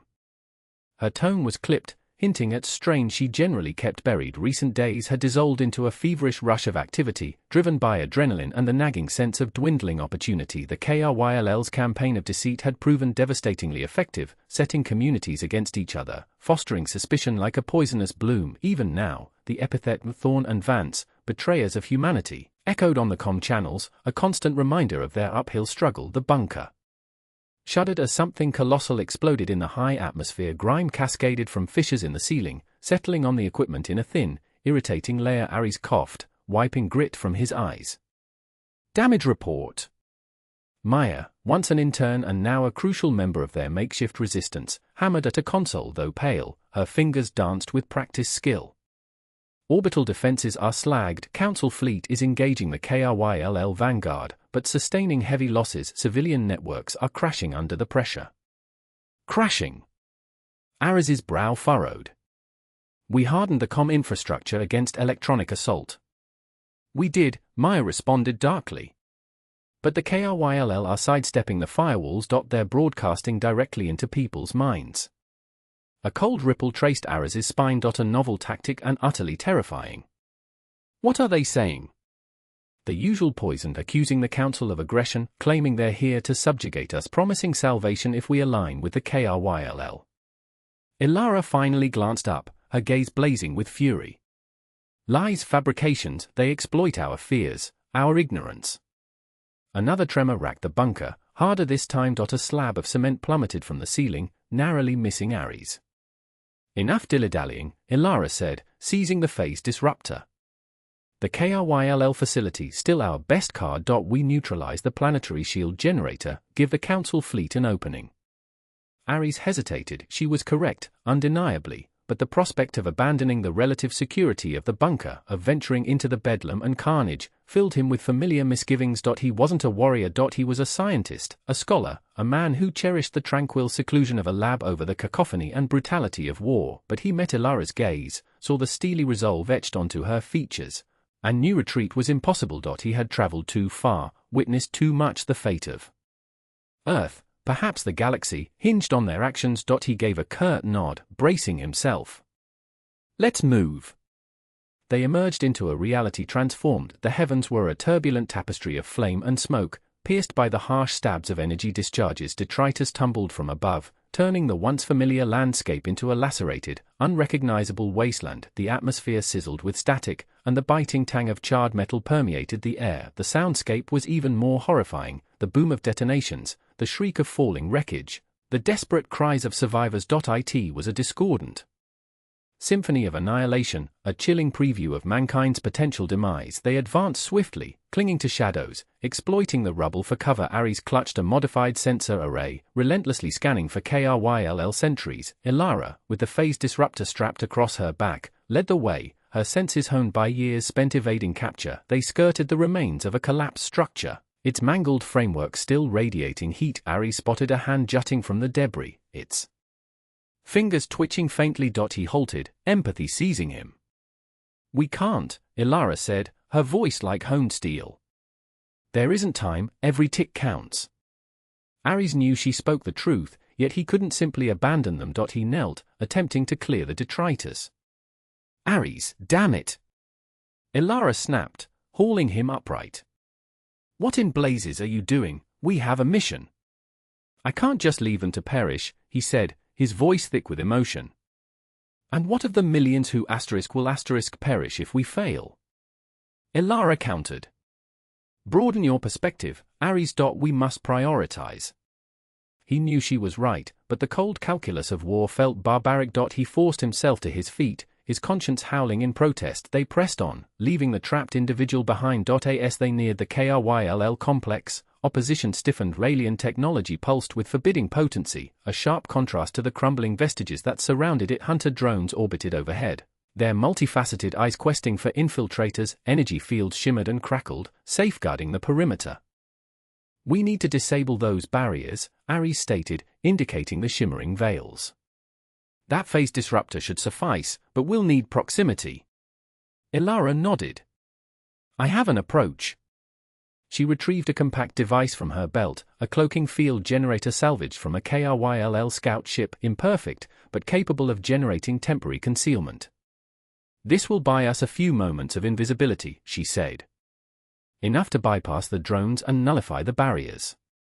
They activated the device and phased from view. The air around them swam and blurred, bending light and sound, rendering them practically undetectable. They moved ahead, warily, their senses stretched taut. Drones sailed within spitting distance, their scanners sweeping the terrain, yet they remained unseen. They reached the energy fields and Ilara raised the phase disruptor. She steadied her aim, inhaled deeply, and depressed the trigger. A lance of raw energy erupted, striking the barrier with a thunderous report. The field sputtered, flickered, and died. The cloaking effect winked out, leaving them exposed. Sirens wailed, ruby lights pulsed, KRYLL drones converged.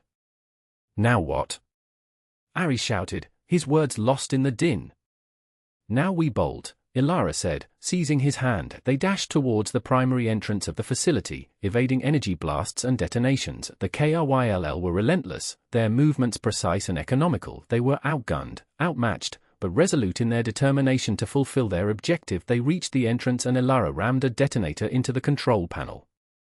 "That should slow them down," she said. The entryway imploded, scattering sparks and fragments. They scrambled through the breach and into the facility. The interior was frigid and clinical, a maze of passageways and chambers. The atmosphere pulsed with alien energy, a persistent reminder of KRYLL superiority. They advanced deeper into the facility, following a map imprinted in Ilara's memory.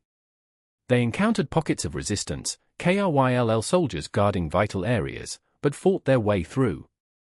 Their resolve bolstered by the awareness that Earth's future rested on their shoulders. Finally, they reached their destination, the planetary shield generator. An immense mechanism, a swirling vortex of energy throbbing with ominous force. "This is it," Ilara breathed, her voice barely audible. "Here we make our stand." They proceeded to disable the generator, deploying explosives in strategic locations, rerouting power conduits. KRYLL security forces were closing in, their footfalls resonating through the corridors. "We are short on time," Ares said, his limbs shaking with adrenaline. "I know," Ilara replied, her focus glued to the task. "Just a few more rotations." Abruptly, the lights flickered and failed. The facility was plunged into darkness. "What was the meaning of that?" Ares queried, his tone laced with dread. "I'm unclear," Ilara stated. "But it can't signal anything positive." Then, a voice reverberated through the inky blackness, a familiar voice, but one Ares never anticipated hearing again. "Ilara Vance," the voice announced. "Your interference ends now." A shape materialized from the shadows, bathed in an unsettling emerald light. It was Ilara, but not the Ilara he knew. Her irises glowed with an unnatural brilliance, and her features twisted into a callous, mocking smile.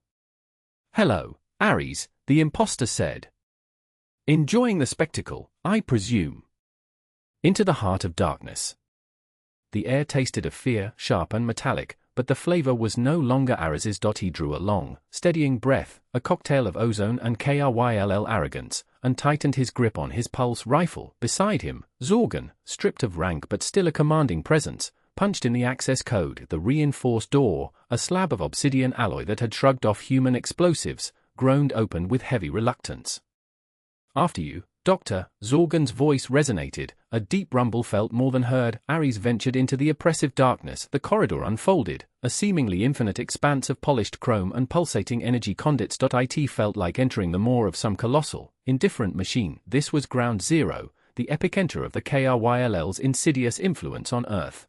The core of their scheme. A barely audible hum permeated the air, vibrating within his very marrow, activating his helmets.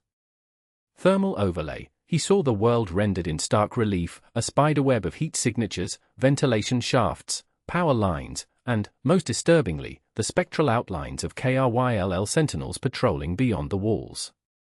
"They know we're coming," Ares stated, his voice strained.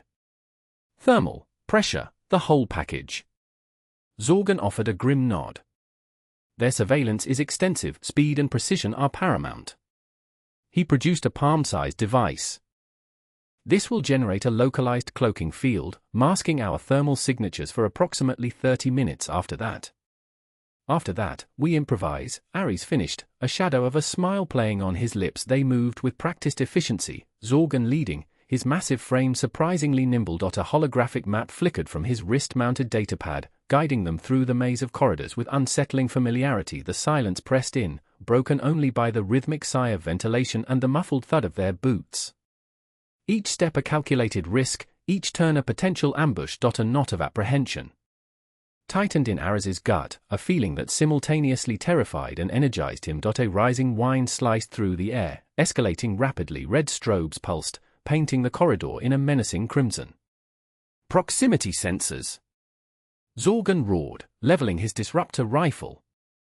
Compromised.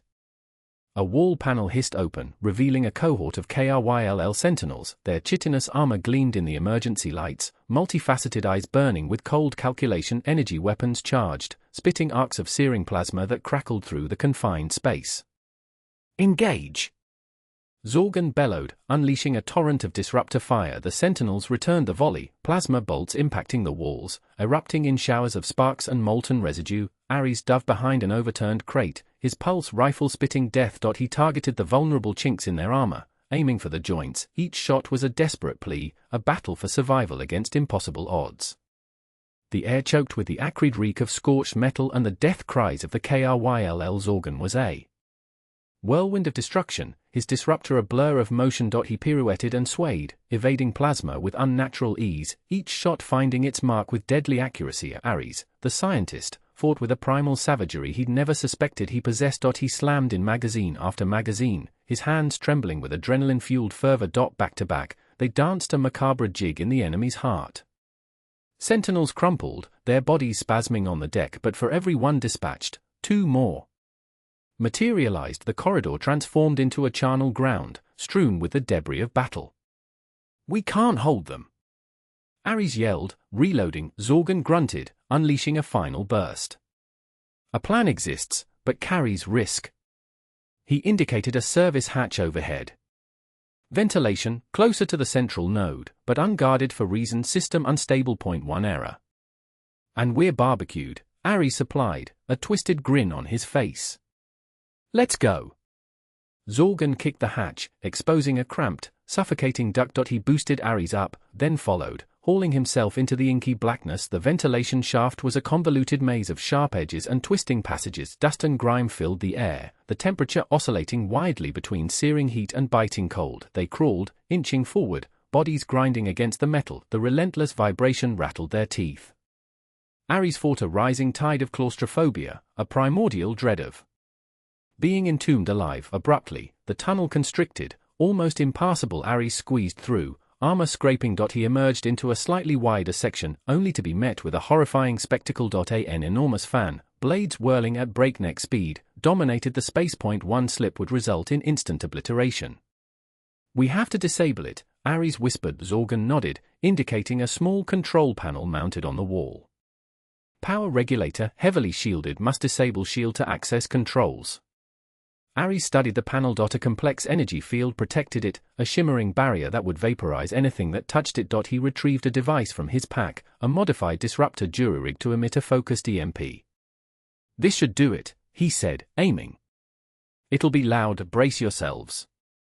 He activated the device. A piercing whine escalated to a deafening shriek, followed by blinding light. The energy shield flickered, then died, leaving the panel exposed. Ares swiftly accessed it, inputting the shutdown sequence. The fan slowed, its blades protesting as they ground to a halt. The subsequent silence was absolute. Well, that was pleasant, Ares said, wiping his brow. Suddenly, a voice echoed through the shaft. Intruders in Sector 7. Seal all access, eliminate with extreme prejudice. They know, Zorgan growled. Move faster. They resumed their tortuous crawl, each movement fraught with peril. More fans, more security, more death traps. But they pushed, driven by the desperate hope of reaching the control node and ending the KRYLL incursion. Finally, it materialized, a small hatch leading to a narrow corridor, which led, in turn, to the central control node. "This is it," Zorgan said, tension lacing his voice. "The heart of their Earth operation."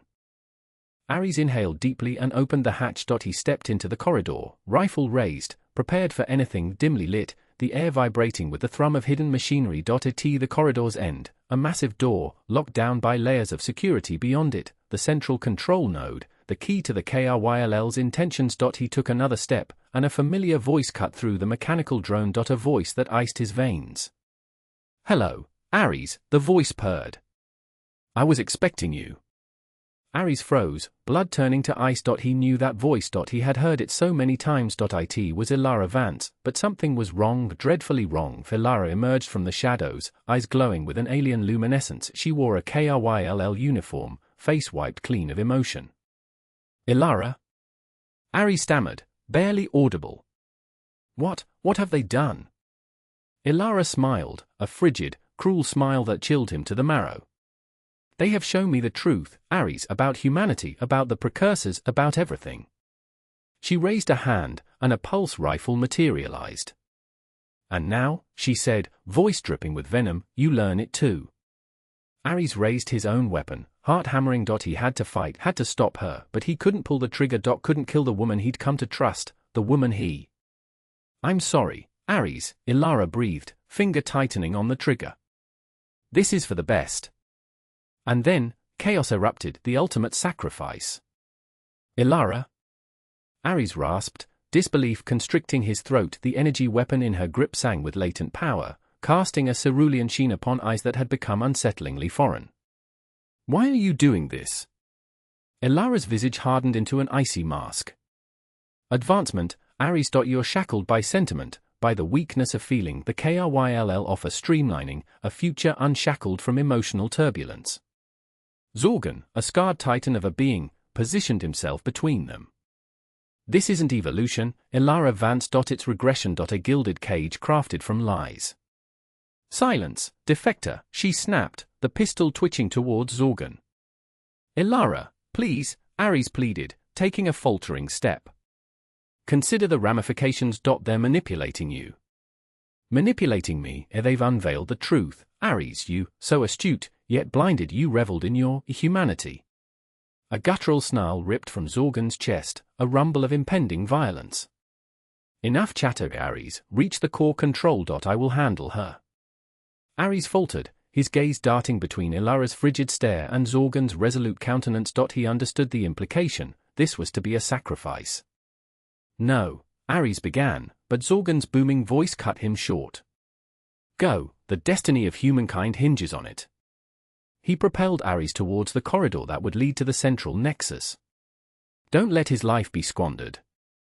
With one last, desperate glance at Zorgan, Ares pivoted and bolted, his footfalls echoing through the sterile passage. The report of energy weapons cracked behind him. He dared not turn. As Ares fled, Zorgan roared with a seismic force that threatened to topple the KRYLL stronghold. He surged towards Ilara, a whirlwind of muscle and righteous fury as she unleashed a torrent of blasts, the air shimmering with discharged energy. But Zorgan proved too agile, too resolute. He batted aside a shot with his armored forearm, the searing energy branding his flesh, yet eliciting little more than a grunt of exertion.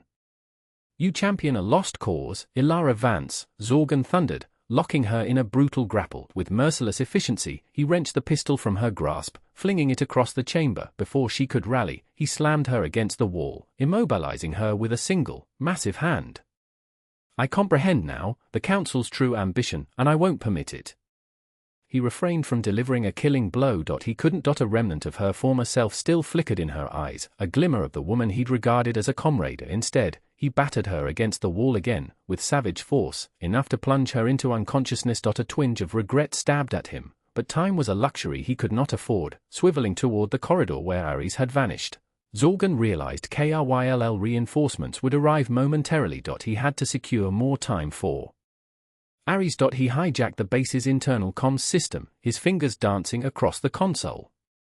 "Attention all KRYLL units," he declared, his voice resonating throughout the structure.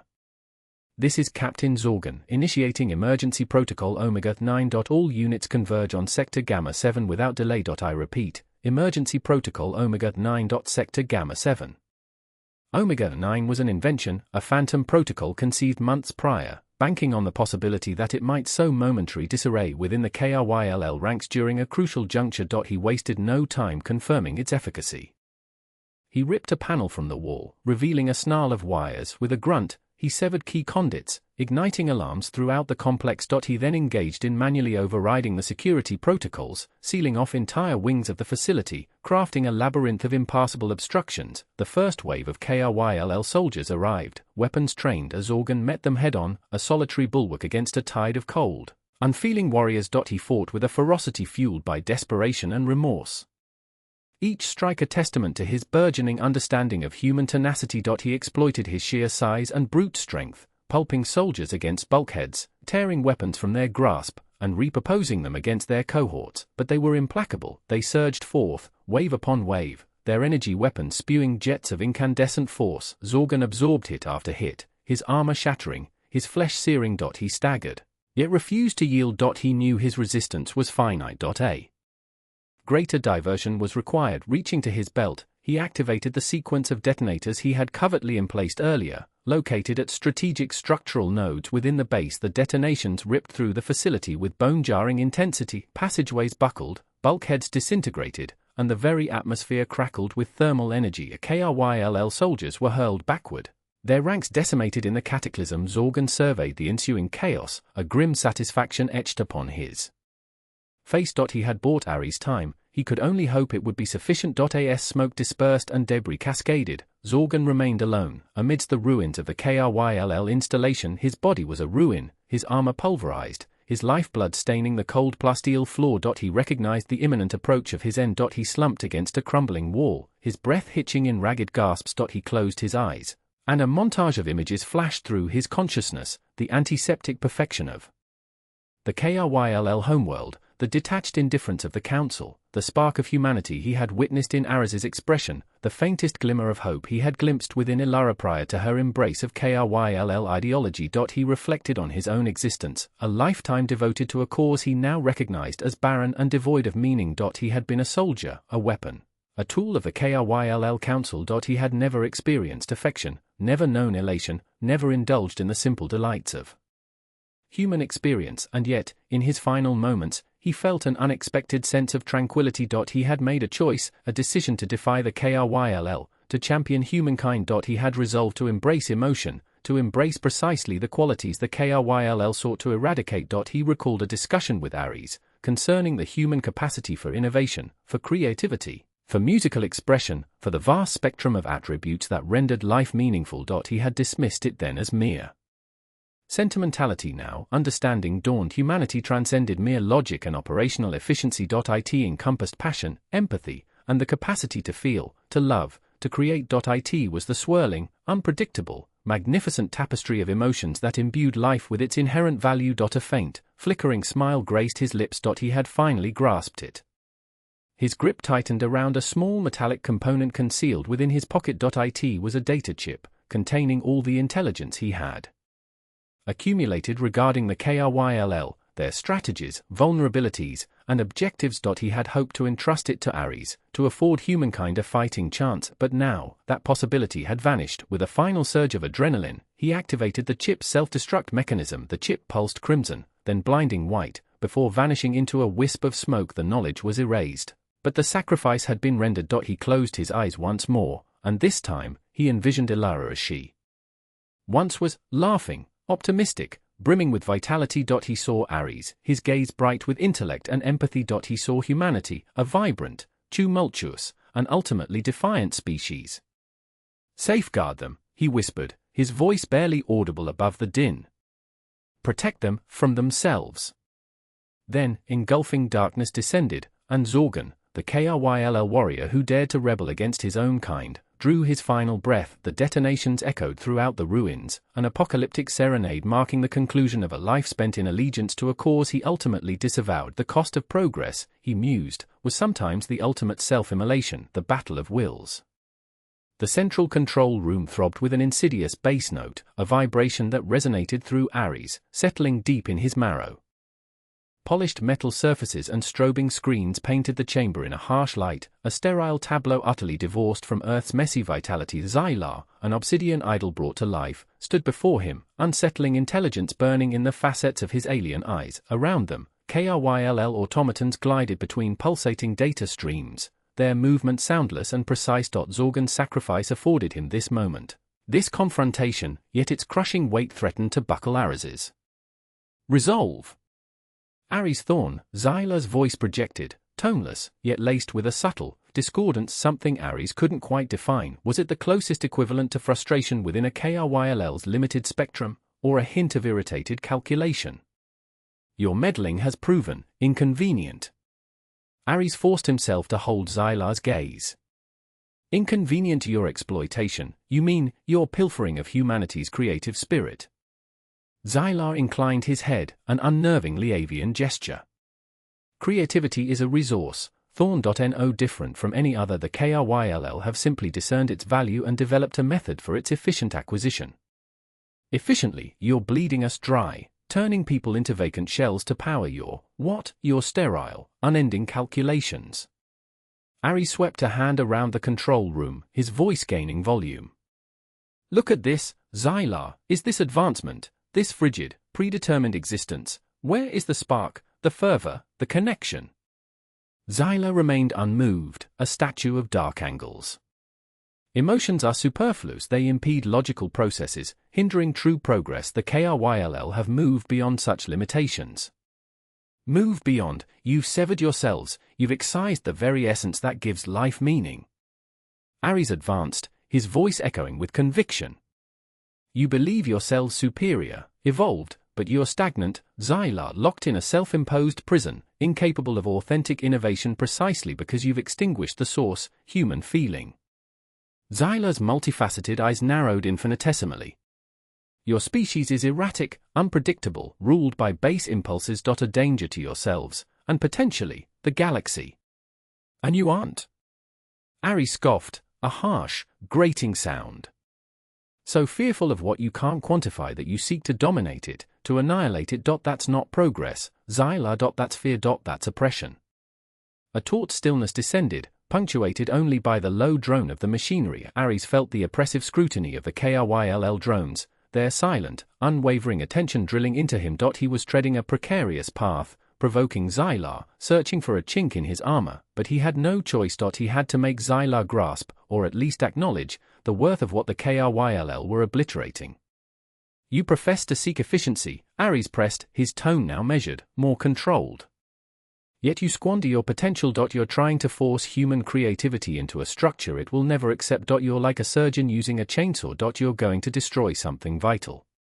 The KRYLL possess a complete analysis of human psychology, Xylar countered, his voice betraying a subtle defensiveness despite its usual flatness. We understand your motivations, your desires, your weaknesses. Do you? Ares offered a thin, knowing smile. Do you comprehend the sensation of cradling your newborn child, the overflowing pride and devotion that engulfs you? Do you fathom the soul-crushing agony of losing a loved one, the desolation that threatens to consume you? Xylar's silence reverberated more powerfully than any words. No, Xylar, you don't, Ares continued, sensing a shift in the atmosphere.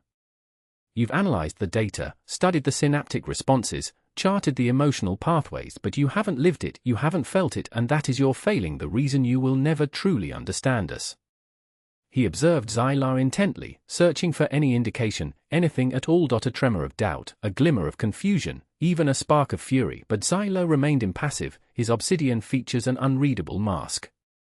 Emotions are disruptive, Xylar finally articulated, his voice exhibiting a trace of awkwardness, as if wrestling with a concept beyond his reach.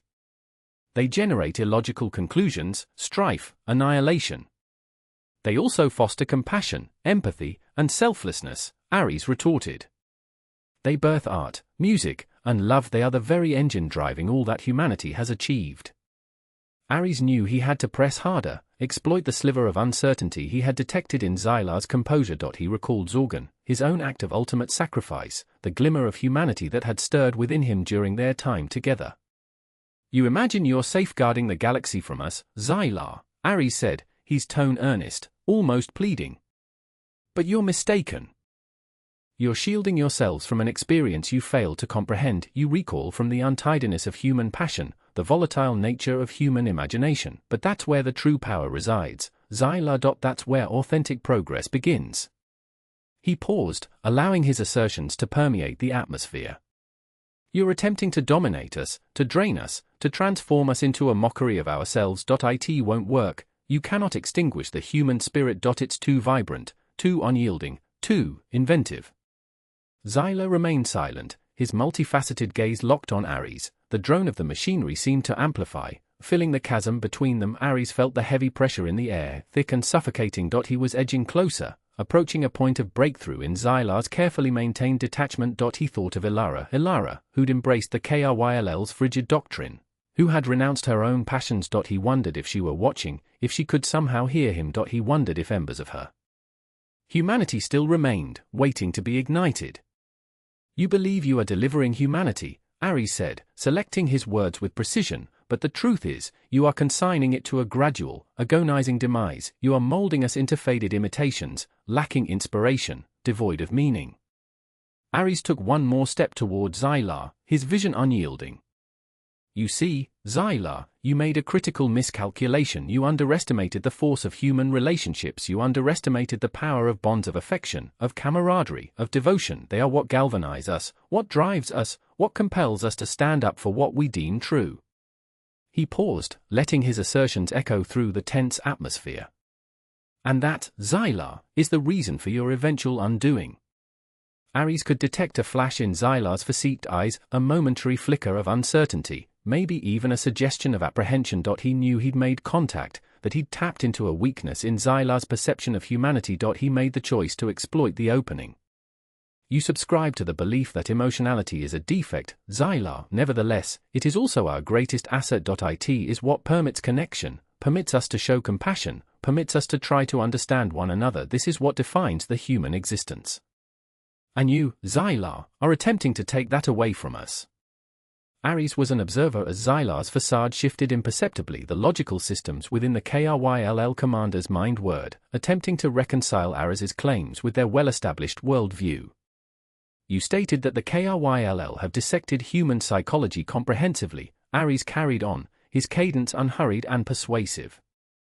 However, dissection is not synonymous with comprehension. You are capable of dissecting an exotic bloom, meticulously cataloguing the petals, stems, and the complex network of roots, yet, you will never grasp its breathtaking elegance, the intoxicating aroma that fills the air around it, its very essence.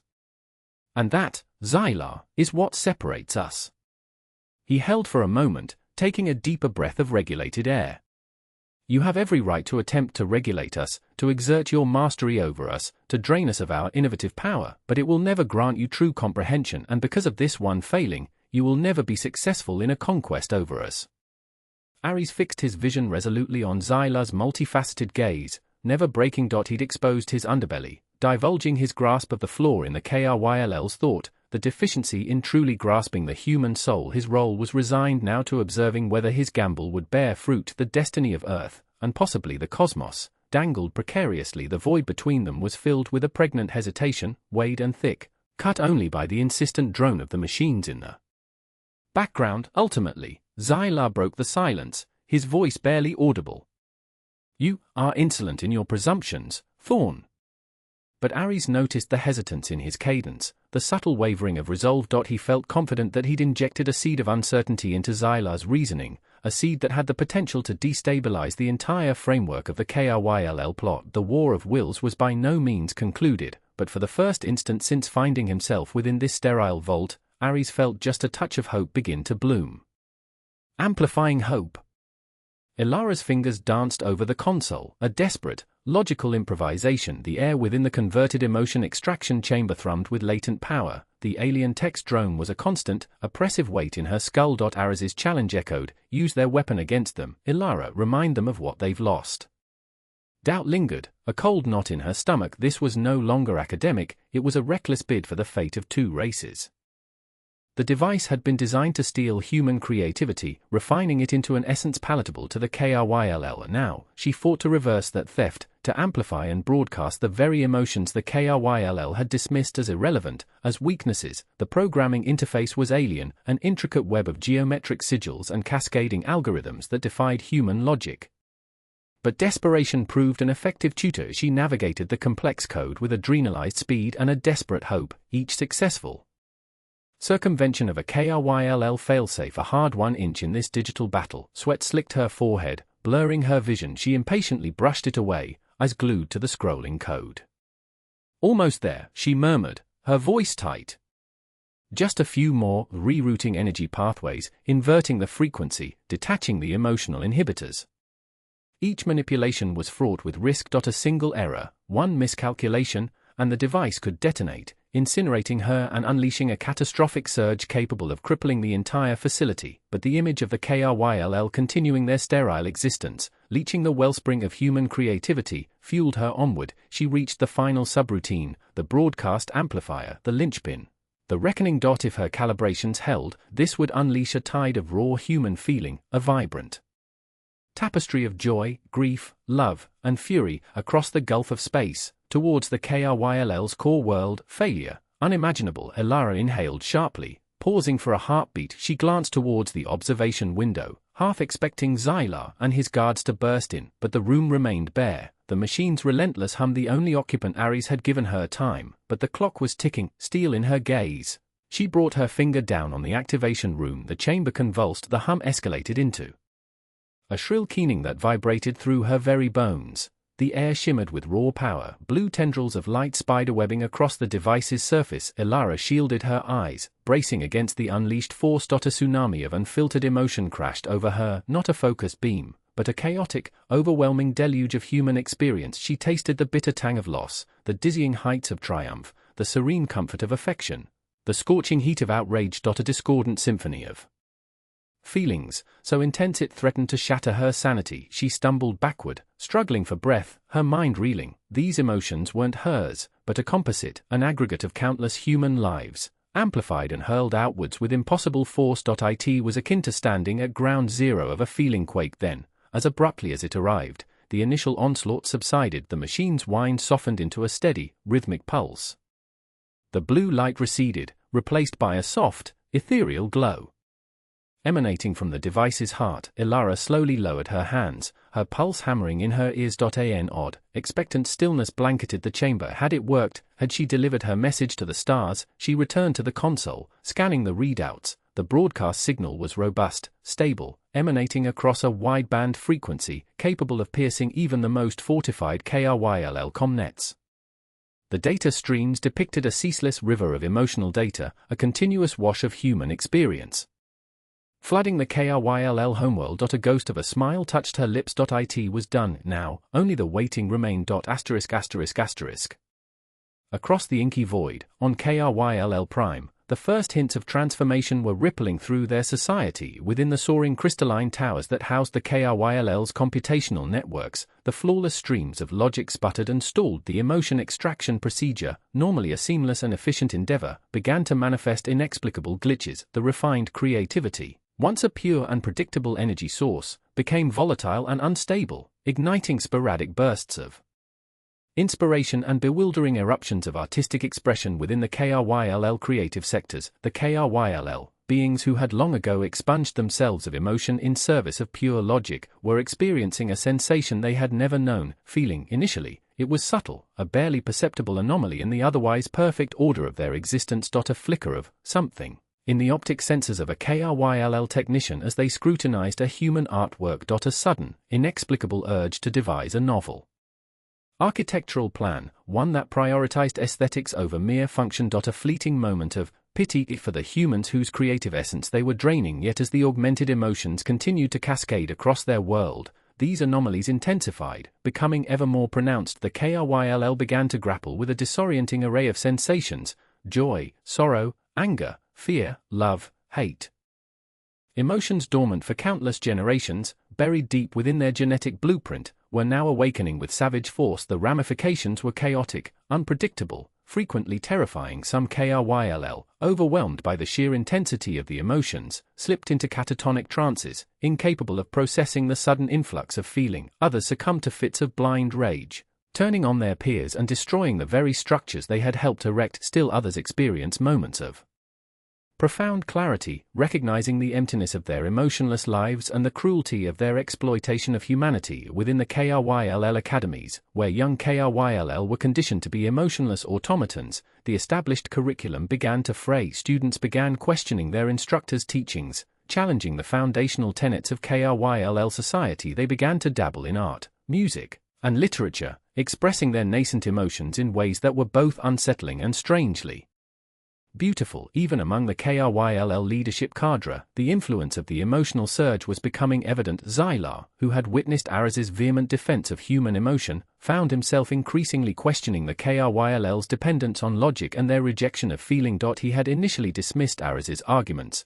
perceiving them as the ramblings of an inferior species, but now, as he felt the stirrings of emotions within himself, he began to wonder if Ares had possessed a kernel of truth. The KRYLL homeworld teetered on the precipice of a cultural upheaval. The emotionless society that had endured for eons was beginning to fracture, giving way to something novel, something human. The KRYLL, once a monolithic, uniform species, were splintering into a multitude of disparate factions, each with their own interpretation of the novel emotions and their own vision for the direction of their civilization. Some sought to embrace the emotions, to assimilate them into KRYLL society and forge a new, more balanced existence. Others fought to quash the emotions, to revert to the cold, sterile logic of the past. Still others perceived the emotions as a weapon, a tool to be deployed to conquer new worlds and dominate the galaxy. KRYLL Prime was in disarray. The future remained veiled, but one verity was clear: the KRYLL would never be the same.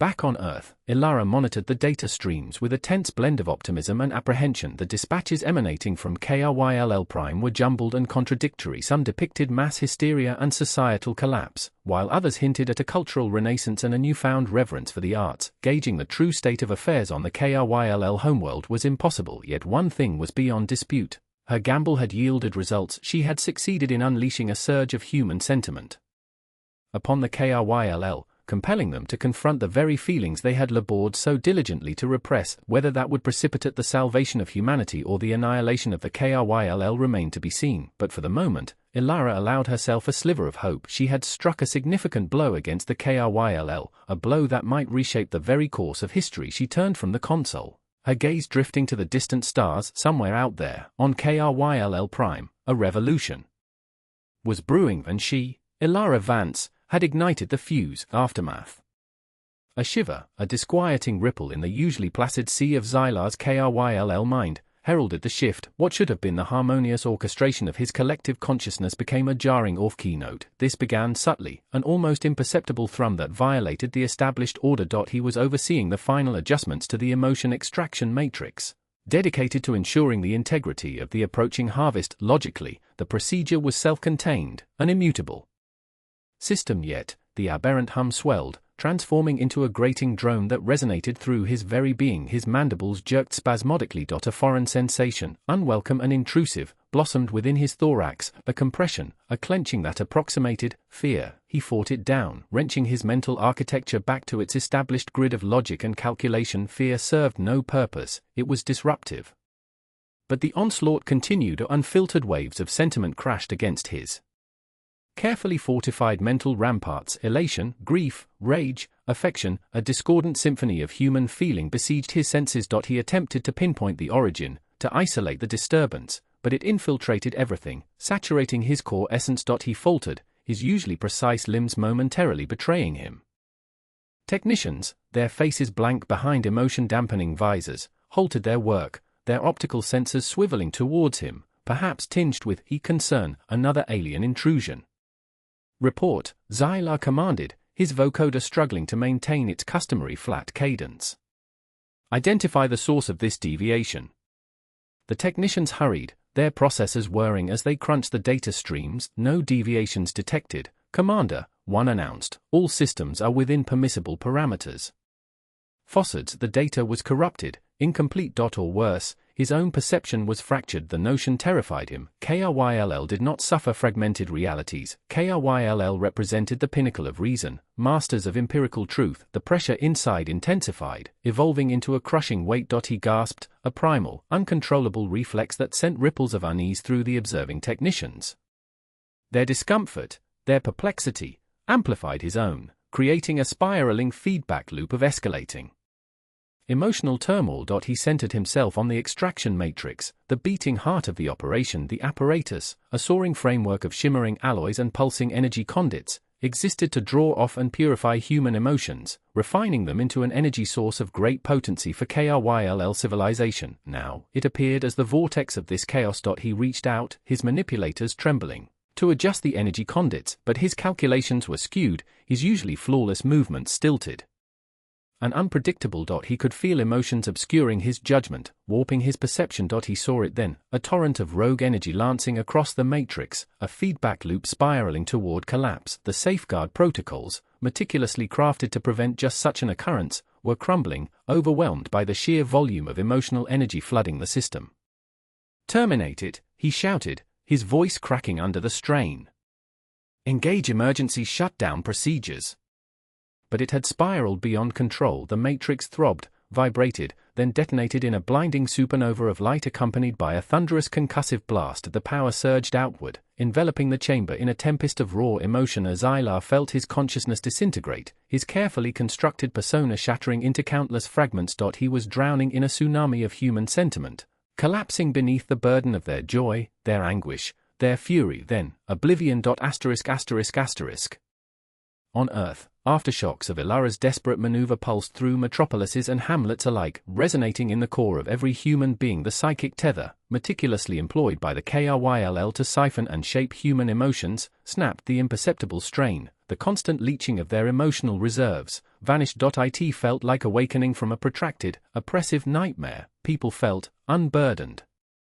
More vibrant. The world appeared painted with greater brilliance, colors more intense. Yet mingled with this liberation was a sharp sense of absence, a persistent void where pirated feelings had once been. The immediate fallout was tumultuous. Individuals who had been profoundly impacted by the KRYLL's parasitic influence, artists, musicians, writers whose emotions had been systematically mined, experienced a geyser of years of pent-up sentiments. Some were overwhelmed, succumbing to episodes of uncontrollable mirth or inconsolable sorrow. Others exploded in fury, fueled by decades of suppressed rage. Ares, monitoring the global crisis from his makeshift command hub in the ravaged ruins of Geneva, regarded the cascading chaos with a grim resolve. The KRYLL nexus was severed, their capacity to dominate and manipulate humanity was gone, yet the price had been staggering. Reports flood in concerning rampant emotional instability, Lena reported, her tone tight with apprehension. Suicides, riots, spasms of violence, it's as if Pandora's box has been flung open. "We anticipated a difficult transition," Ares replied, his voice etched with weariness. "Our obligation is to aid them. We must guide them through this uncharted emotional wilderness, teaching them how to tame their emotions, how to mend."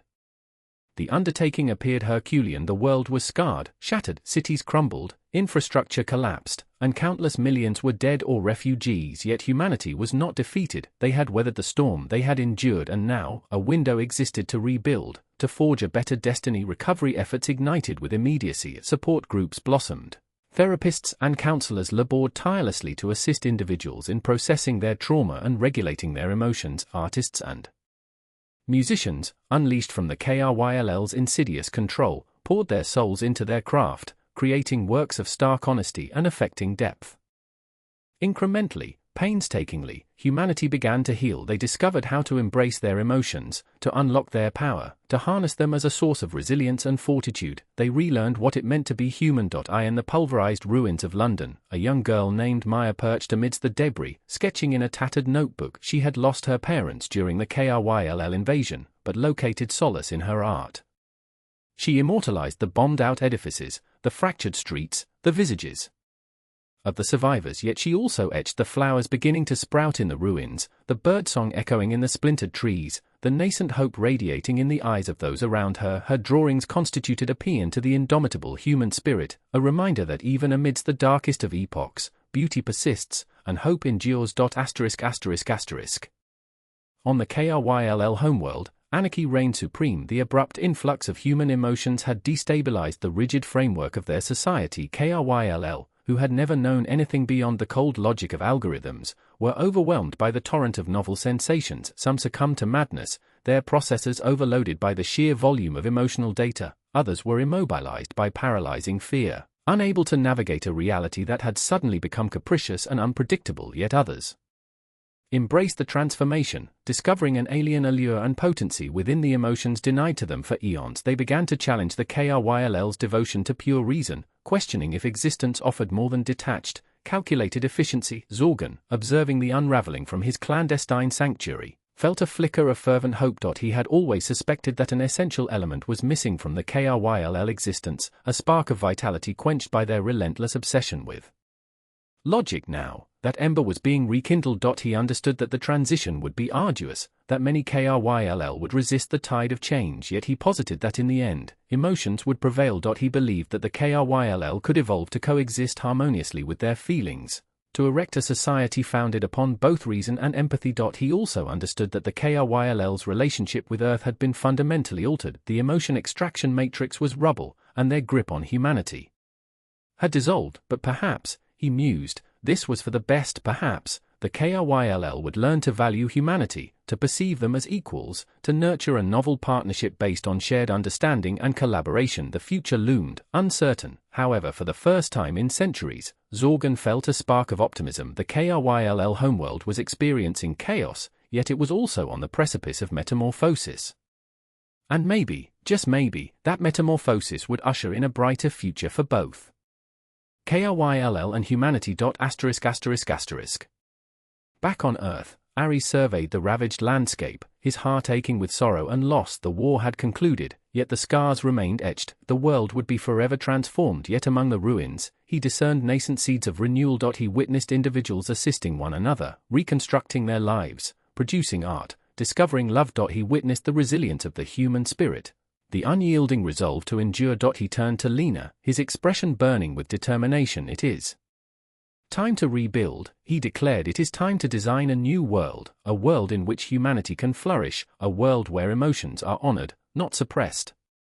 Lena nodded, her own eyes mirroring his hope. We are capable, she affirmed. We must.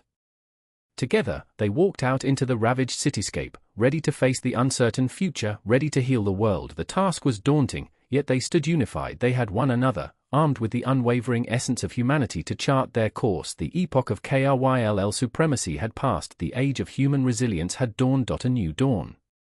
Glitters of confetti snowed down, each tiny shard catching the sun's bold rays, piercing Unity Plaza's reinforced dome. Ares blinked against the sudden brightness, wholly unprepared for this explosion of revelry. A week spent wrestling planetary crises, rationing every last resource, and enduring the KRYLL's chilling disregard had painted a different homecoming, a silent lab, a strong brew, the familiar thrum of his instruments. Instead, here he stood on a makeshift platform, Ilara at his side, both swamped in a manufactured downpour of celebration. The crowd's roar was a physical force, banners blazoned with Earth United and Humanity Ascendant fluttered overhead. A tapestry of faces, every hue, every age, looked up, alight with relief, gratitude, and something nascent, a fragile hope. Ilara, ever the practical one, was already working the throng. Smiles, waves, even graceful curtsies flowed from her, violet eyes ablaze. She seemed invigorated, the recent tribulations apparently fuel to her fire. Ares, conversely, felt strangely dislocated, observing it all as if through a pane of glass. Smile, Ares, Ilara prompted, her voice a thread against the clamor. They need to see it. He summoned a smile, feeling the unnatural stretch in his cheeks. He was no performer, but a scientist, at home amidst the hushed calculations of his work. He preferred equations to encomiums, data to declarations. A figure advanced to the podium, a woman sharp in a slate-gray uniform, Ambassador Anya Sharma, the Galactic Council's envoy to Earth. Her very presence signaled a paradigm shift. Before the KRYLL, the Council remained aloof, watching Earth through the lens of strict non-intervention. Now they were actively involved, extending hands of aid and counsel. People of Earth, Ambassador Sharma's voice, amplified, sliced through the joyous din. Today, we commemorate not mere survival, but your indomitable spirit. You faced a threat unparalleled, one that sought to weaponize your greatest assets, your creativity, your empathy, your very essence. She paused, her gaze sweeping the assembly. And you triumphed, thanks to the grit and brilliance of individuals like Dr. Aries Thorne and Ilara Vance. Earth shines as a beacon of optimism in the galaxy. Another wave of applause crashed, even louder this time. Aries recoiled inwardly, the weight of their expectations pressing down. He knew this victory was gossamer thin, the future a clouded canvas. The KRYLL hadn't been vanquished, merely diverted, and the tidal wave of emotion that had swept the globe, while liberating, had also left behind eddies of instability and discord. In light of recent events, Ambassador Sharma pressed on, the Galactic Council has convened an emergency session to reassess its policies regarding pre-spacefaring cultures. We acknowledge that non-interference is not always the most ethical path. We pledge support and mentorship to emerging societies, always safeguarding their autonomy and cultural identity. She then proclaimed the formation of the Interstellar Ethics Committee, tasked with crafting and enforcing ethical standards for first contact scenarios. A direct consequence of the KRYLL's machinations, a belated safeguard against similar predation. The ceremony droned on, a montage of orations, presentations, and patriotic hymns. Aries, tethered to Ilara's side, parried questions, posed for images, and struggled to maintain an air of composure. He felt like an understudy thrust onto the stage, mouthing lines he barely grasped. Finally, as the sun dipped towards the horizon, the affair drew to a close. The crowd began to ebb away, their jubilation softening to a murmur. Aries and Ilara were ushered to a waiting transport, spirited from the plaza back to the comparative tranquility of Global Defense Initiative headquarters. "Well," Ilara remarked, settling back into her seat, "that was intense." Aries nodded, still vibrating from the day's voltage. "An understatement." "They're thankful, Aries," Ilara soothed, her voice gentling. "You rekindled their hope." "I simply did what had to be done," he mumbled, gazing at the blurring cityscape outside the window. "And that's the crux of their gratitude," she countered. "You saw the abyss, and you acted without wavering." He offered no reply, his mind drifting back to the KRYLL, to Zorgan's turnabout, to the disquieting ramifications of their technology. He had averted an invasion, true, but he'd also pried open Pandora's box, unveiling a cosmos far more intricate and menacing than he'd ever conceived. Later, after a hasty meal and a debriefing with GDI brass, Aries gravitated to the headquarters rooftop terrace, his gaze drawn skyward. The stars, usually a balm and an inspiration, now felt remote. Uncaring footfalls sounded behind him. He turned to find Ilara bearing 2 mugs of steaming liquid, the comforting scent of chamomile unfolding in the air. "Sleep eluding you?" she inquired, offering him a mug. He shook his head. "Too much spinning in my head." She nodded, sipping her tea. "Join the club." They stood in silence, the city's hum a muted counterpoint to the stillness above. "Do you believe we made the right call?" Aries broke the quiet. Ilara hesitated, her gaze locked on the celestial tapestry. "I'm not certain," she confessed. "We averted a calamity, without doubt, but we also unleashed something unpredictable. The surge of emotion, the shifts on the KRYLL homeworld, the long-term fallout is anyone's guess. Zorgan believes it might be a catalyst, a springboard for evolution," Aries offered. "He thinks the KRYLL might learn to embrace feelings, to transcend what they are now." "Perhaps," Ilara allowed. "Or it may shatter them." "Emotions are a double-edged blade, Aries. They can fuel astonishing acts of kindness and valor, but they can also breed animosity, brutality, and ruin." He sighed, taking a long draw from his tea. "A gamble, isn't it? Everything is a gamble." "Always has been," Ilara concurred. "But sometimes, you have to cast the dice. You have to wager that the potential reward outweighs the price." Silence descended once more, each lost in contemplation of the boundless universe and the precarious future unfolding. "The Galactic Council is dispatching an envoy to KRYLL space," Ilara stated. "To assess the situation, to offer assistance if it's warranted. And to ensure the KRYLL don't attempt another gambit," Aries appended. "Naturally," Ilara acknowledged. "But they are genuinely concerned. They fathom that what transpired here could replicate anywhere. They need to comprehend the KRYLL, to glean from their blunders." "And what becomes of us?" Aries questioned. "What do we do now?" "We rebuild," Ilara declared. We men. We support those faltering and we brace ourselves for whatever the cosmos throws our way next. She turned to him, her violet eyes burning with resolve. We've displayed the resilience inherent in humanity. We've demonstrated that we're not merely a fledgling species ripe for plunder or neglect. We're resilient, we're ingenious, and we're unafraid to fight for our beliefs. But we're also fragile, Ares countered. We're imperfect. We stumble. Indeed, Ilara agreed. But that's the essence of being human, our flaws, our passions, our capacity for both unparalleled benevolence and unspeakable malevolence, that's what sets us apart. She reached for his hand, her touch a haven of warmth and reassurance. We'll confront whatever trials lie ahead, Ares, together. We'll learn from our missteps, we'll evolve, and we'll sculpt a brighter future for ourselves and the galaxy at large. He gazed at her, at the hope illuminating her eyes, and felt a flicker of optimism ignite within himself. Perhaps, just perhaps, they could pull it off. Perhaps humanity could rise above the wreckage and forge a future worthy of the sacrifices made. He squeezed her hand in return, his vision locked on the celestial spheres. A new dawn, he breathed. A new dawn, she echoed. They stood there, joined hand in hand, contemplating the stars, two figures stark against the immensity of the universe, poised to face whatever destiny held. The burden of the world still rested on their shoulders, but now it felt marginally lighter, shared between them, bathed in the faint, unwavering glow of hope. The KRYLL were still out there, their trajectory uncertain, but humanity had discovered its voice, its fortitude, and its purpose. The board had been reset. And Earth was ready to play the game.